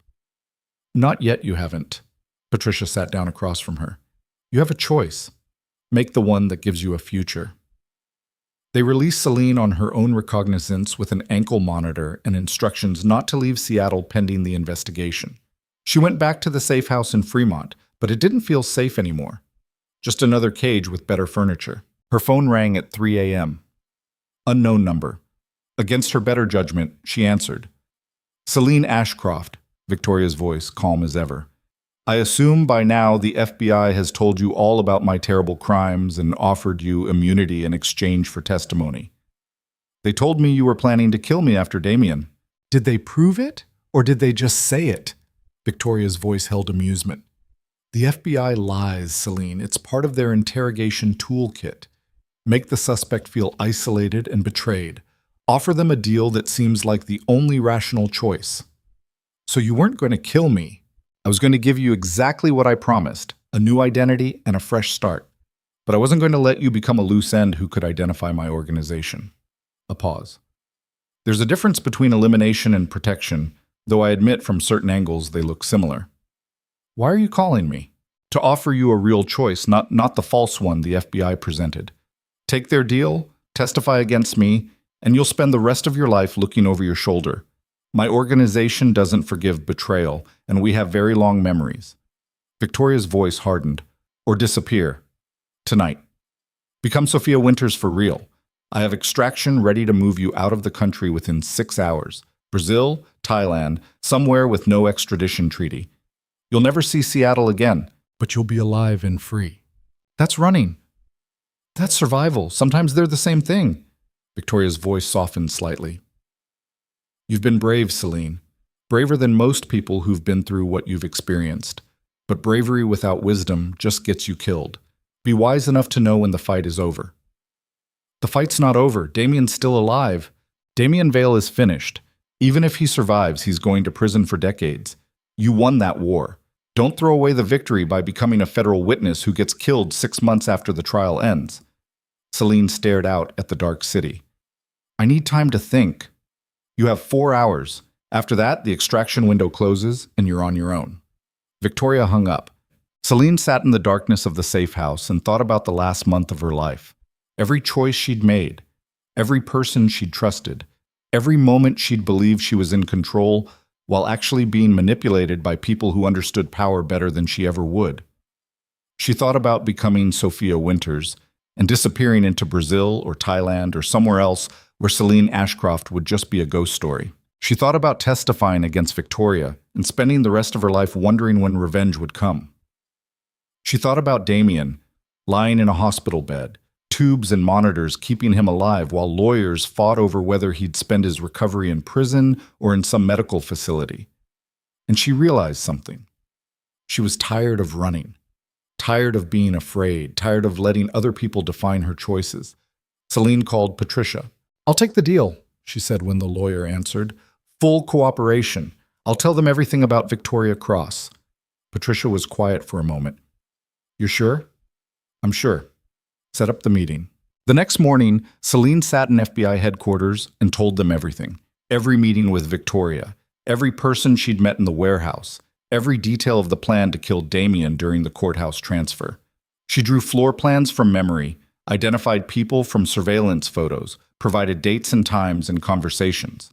Agent Matthews recorded it all, her expression never changing, professional to the core. "This is good," Matthews said when they finally took a break 6 hours later. "Really good. We've been trying to penetrate Victoria's organization for years. This gives us everything we need." "When do you arrest her?" "We already did. Picked her up 2 hours ago along with most of her team. She's in custody downstairs." Selene felt something cold settle in her chest. She knew. When she called me last night, she knew you were coming for her. "Probably. Victoria's smart. She would have had contingencies." Matthews closed her laptop.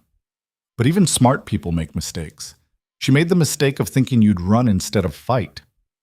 "Maybe I should have." "Maybe, but you didn't. You chose to face consequences instead of avoiding them. That takes a different kind of courage." Matthews stood. "We'll need you to testify at trial. Could be 6 months, could be a year. Until then, you're free to go. Ankle monitor comes off today." They removed the ankle monitor in a small processing room. The tech who did it didn't say anything, just cut through plastic and metal and handed Selene a form to sign. When she walked out of the federal building into November rain, Patricia was waiting with an umbrella. "What now?" the lawyer asked. "I don't know." Selene held out her hand, let rain hit her palm. "For the first time in a month, I actually don't know what happens next." That's not necessarily a bad thing. They walked to Patricia's car in silence. Halfway there, Selene's phone rang. Hospital calling. She answered. "Ms. Ashcroft, this is Harborview Medical Center. I'm calling about Damien Vale." Selene's breath caught. "What about him?" "He's awake and asking to speak with you. We're not required to facilitate contact, but he was quite insistent." "Tell him—" Selene paused. What did she want to tell him? That she hoped he rotted? That she was glad he was alive because it meant he'd face trial? That she never wanted to hear his voice again? "Tell him I'll come." Patricia grabbed her arm. "Selene, that's a terrible idea." "Probably, but I need to see him, just once, to know it's really over." The hospital was 15 minutes away. They didn't talk during the drive. Patricia waited in the car while Selene went inside. Through security, up an elevator to the ICU, where federal prisoners received medical care under armed guard. A marshal checked her ID, searched her bag, and led her to a private room at the end of the hall. Damien was propped up in a bed, tubes running into his arms, monitors beeping steadily. He looked diminished somehow, the force of his personality unable to compensate for the weakness of his body. "Selene." His voice was rough, damaged from the breathing tube they'd removed. "You came. You asked. I didn't think you would. Not after everything." She stood at the foot of his bed, keeping distance between them. "What do you want, Damien?" "To tell you that you won." He tried to smile, but it came out more like a grimace. "Completely.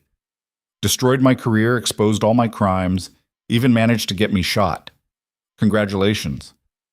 "This isn't a game. There's no winner." "No, there's definitely a winner. You're walking out of this hospital. I'm headed to prison for 20 years minimum." Damien's eyes were hard despite the weakness in his voice. "But I wanted you to hear this directly from me before I go away. You're going to spend the rest of your life wondering if it was worth it." "Worth what?" "Worth destroying yourself to destroy me. Worth losing your father's respect, your friend, your entire identity. Worth becoming the kind of person who conspires with murderers and testifies against criminals." He coughed, pain flickering across his face. "You think you're different from me now? You're not. You're exactly what I made you, someone willing to do anything to win." "You're wrong." "Am I?" "Look at yourself, Selene, really look. You're standing in a hospital room threatening a dying man because you need to make sure he knows you beat him. That's not justice. That's just revenge wearing a better outfit." Selene felt the words hit like physical blows, because part of her wondered if he was right, if she'd become so focused on destroying him that she'd lost track of who she actually wanted to be. "I didn't come here to threaten you," she said quietly. "I came here to see if I felt anything. Satisfaction, hatred, vindication, anything." "And do you?" "No." Selene looked at him, really looked at the man who'd destroyed her life and driven her to the edge of becoming a killer. I just feel tired and sad. Sad that you were so empty inside that hurting people was the only way you could feel powerful. Spare me the psychology. I'm not trying to psychoanalyze you. I'm just telling you what I see. You had everything: money, intelligence, opportunities most people never get, and you used all of it to manipulate and control and destroy. Not because you had to, because you wanted to. Selene moved closer to the bed. That's the real tragedy here. You chose to be a monster when you could have chosen to be almost anything else. Damien's eyes flickered with something, anger, maybe, or recognition. And what did you choose when you were planning my assassination with Victoria Cross? What were you choosing? To stop being your victim. Selene's voice was steady. I made mistakes. I trusted the wrong people. I almost became something I wouldn't have been able to live with. But I stopped myself before crossing that final line. Can you say the same? Damien laughed, then coughed until blood flecked his lips. You stopped yourself? You were arrested for conspiracy to commit murder, Selene. You only stopped because you got caught. Maybe. But I took the deal. I testified. I chose accountability over running away. She turned toward the door. You're going to prison, Damien. You're going to spend decades in a cage, and every day you're going to think about how you got there. And eventually, maybe, you'll realize that the person who destroyed you wasn't me or the FBI or Victoria Cross. It was you. You destroyed yourself the moment you decided other people only mattered as tools for your ambition. Selene, I hope you survive your surgery. I hope you live a long life in prison. I hope you have decades to think about what you did and who you could have been. She opened the door. And I hope someday you feel even a fraction of the pain you caused everyone who made the mistake of trusting you. She walked out before he could respond. In the hallway, the marshal gave her a curious look. You okay? Getting there, Patricia was waiting in the car, anxiety written across her face. How was it? Final, Selene said. I think it was final. They drove back through Seattle as afternoon faded into evening. The city looked different somehow, less hostile, just a place where people lived and worked and struggled through their own complicated lives. What now? Patricia asked again, the same question from earlier. Now I figure out who Selene Ashcroft is supposed to be. Selene watched rain streak the car window. Not Damien's fiancé, not a victim, not someone seeking revenge, just me, whoever that is. That sounds like a good place to start. The next 6 months were strange and difficult and occasionally beautiful.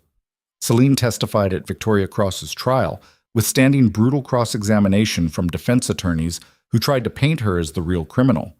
She testified at Damien's trial too, walking the jury through every manipulation and threat and moment of calculated cruelty. Both convictions came back guilty on all counts. Victoria Cross got life without parole. Damien Vale got 28 years in federal prison. Marcus Chen took a plea deal, 10 years in exchange for testifying against Damien and turning over records of every illegal transaction he'd facilitated. Lucien Drakov also took a deal, providing evidence about political corruption in Seattle in exchange for reduced charges. He'd get out in 15 years if he behaved himself. Selene's father sold his company and retired to Montana, where he spent his days fly fishing and calling her once a week to talk about nothing important and everything important at the same time. Their relationship was still careful, still damaged, but it was growing in ways that surprised them both. Celeste had a baby girl in April. She named her Hope, which Selene thought was either perfectly appropriate or devastatingly naive. Time would tell which. They met for coffee sometimes, two women who'd survived the same monster in different ways, building a friendship that was nothing like what they'd had before but might be more honest. And Selene herself? She went back to school, finishing the business degree she'd abandoned when Damien proposed. She started working at a nonprofit that helped women escape domestic violence, using everything she'd learned about manipulation and control to help others recognize the patterns she'd missed for so long. She moved into a small apartment in Wallingford, nothing fancy, just a place that was entirely hers. No family money, no trust fund access. She'd walked away from all of that because she needed to know she could survive on her own terms. Some nights she still had nightmares. Damien's voice telling her she was weak, Victoria's hands closing around her throat, the sound of gunfire in a courthouse that echoed long after she woke up. But most nights, she slept. 1 year after Damien's arrest, Selene stood on the rooftop of her apartment building and watched the sun set over Elliott Bay. The city spread beneath her in its familiar patterns, lights beginning to glow as darkness fell. Her phone buzzed. A message from Patricia. Damien's final appeal was denied. 28 years confirmed. It's really over. Selene read the message twice, waiting to feel something. Triumph, satisfaction, vindication. Instead, she just felt tired. She typed back, "Good. Maybe now we can all move forward." She put her phone away and looked at the city. Seattle had never been particularly kind to her, but it was home in a way she couldn't quite explain. The place where she'd been broken and rebuilt and broken again and finally learned to rebuild herself. Someone opened the rooftop door behind her. Selene turned, expecting a neighbor. Instead, she saw a woman she didn't recognize. 30s, business casual, tired eyes that suggested she'd seen things she wished she could forget. "Selene Ashcroft?" the woman asked. "That's me. I'm sorry to bother you. I got your name from the women's shelter downtown. They said you might be able to help me." The woman stepped closer, her hands shaking. "My husband is a prosecutor.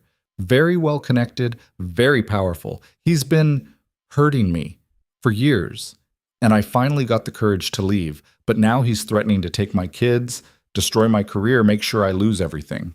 Selene's heart clenched. She knew this story, had lived this story, could see every beat of it playing out in this woman's frightened eyes. "What's your name?" she asked gently. "Amanda. Amanda Price." "Amanda." Selene took her hand, squeezed it. "I'm going to help you. But first, I need you to tell me everything, every detail, every threat, every moment you thought you couldn't survive. Can you do that?" Amanda nodded, tears streaming down her face. "Yes, God, yes. I just need someone to believe me." "I believe you." Selene led her to a bench on the rooftop. "And I'm going to teach you how to fight back. Not with violence, not with revenge, but with truth and evidence and the kind of strength that comes from refusing to be a victim anymore." They talked until the stars came out. Selene told her own story, the champagne, the penthouse, the betrayal that had started everything. She told her about the mistakes she'd made, the traps she'd almost fallen into, the line between justice and revenge that got blurrier the angrier you became. And she told her about the choice that mattered most. Not the choice to fight back, that was easy when you were desperate and broken, but the choice to fight back without becoming the monster who hurt you in the first place. "I almost became a killer," Selene said quietly, watching Amanda's face in the dim light. "I was so focused on destroying the man who hurt me that I lost sight of who I wanted to be. I got lucky. I had people who pulled me back from the edge, but not everyone gets that lucky." "So what do I do?" Amanda asked. "How do I stop him without losing myself?" "You build a case. You document everything. You find allies who can help you navigate the system. And most importantly, you remember that winning isn't the same thing as revenge. Winning is getting free and staying free and building a life he can't touch anymore." Selene spent the next 3 hours helping Amanda make a plan. They called Patricia, who agreed to take the case pro bono. They contacted the women's shelter for emergency housing. They started the careful, methodical process of building evidence that would stand up in court. When Amanda finally left, the sky was fully dark, Seattle glittering below like broken glass reflecting light. Selene stood alone on the rooftop and thought about the woman she'd been a year ago. Desperate, broken, willing to do almost anything to make the pain stop. That woman was gone. In her place was someone harder, scarier, more capable than Selene had ever imagined becoming, but also someone who'd learned that the strongest revenge wasn't destroying your enemy. It was refusing to let them destroy you. Selene pulled out her phone and looked at the last message from Damien, sent from prison 3 months ago through his lawyer. She'd never responded, just saved it to remind herself of who he was and what he'd tried to do. The message was simple. "You think you won, but you just became me. Think about that while you sleep." For months, that message had haunted her. The fear that maybe he was right, that maybe in fighting him she'd lost the parts of herself that actually mattered. But tonight, helping Amanda, Selene realized Damien was wrong. She hadn't become him. She'd become something he could never understand, Someone who'd experienced the worst of human cruelty and chosen to respond with the one thing Damien had never possessed: compassion. Selene deleted the message and blocked the number. Then she went downstairs to her apartment, where the life she was building waited for her. It wasn't the life she'd planned. Wasn't the penthouse and the perfect wedding and the senator's wife performing happiness for cameras. But it was hers. Completely, undeniably, absolutely hers. And that, Selene thought as she fell asleep that night, was the only victory that ever really mattered. Not destroying the people who hurt you, but building yourself into someone who couldn't be destroyed again. Somewhere across the city, in a federal prison built to hold the most dangerous criminals in the Pacific Northwest, Damien Vale lay on a narrow bunk and stared at concrete walls that would contain him for the next 28 years. He thought about Selene, about the champagne bottle she'd brought that night a lifetime ago, about the moment he'd realized she wasn't going to stay obedient and how that had filled him with rage instead of respect. He thought about all the lives he'd ruined in pursuit of power that had evaporated the moment the handcuffs clicked around his wrists. And he thought about whether, if he could go back and do it all again, he'd make different choices. The honest answer, the one that scared him more than prison ever could, was no. He'd do it all exactly the same. Because at his core, Damien Vale was exactly what Selene had called him in that hospital room: empty. And no amount of power or money or control could ever fill that emptiness. Only he'd never been brave enough to admit it until it was far too late. In a different cell, in a different facility, Victoria Cross read a book and waited for appeals that would never come. She'd built an empire on the premise that some people deserve death more than they deserve justice. She'd never imagined she'd become one of those people herself. And Lucien Drakov, calculating as always, was already planning his post-prison empire. 15 years was a long time, but not forever. He'd get out, he'd rebuild. He'd remember everyone who'd helped put him here, especially Selene Ashcroft. But none of that mattered tonight. Tonight, Selene slept peacefully in an apartment she'd earned with her own money, surrounded by furniture she'd chosen herself, living a life that belonged to no one but her. The monsters were caged. The victims were healing. And the woman who'd learned to be both victim and victor had finally discovered the most dangerous truth of all. Sometimes the villain wins, not because they're stronger or smarter or more ruthless, but because they're finally brave enough to stop pretending to be powerless. And sometimes, when the villain wins, they choose to put down the crown and pick up something more valuable: their own damn freedom.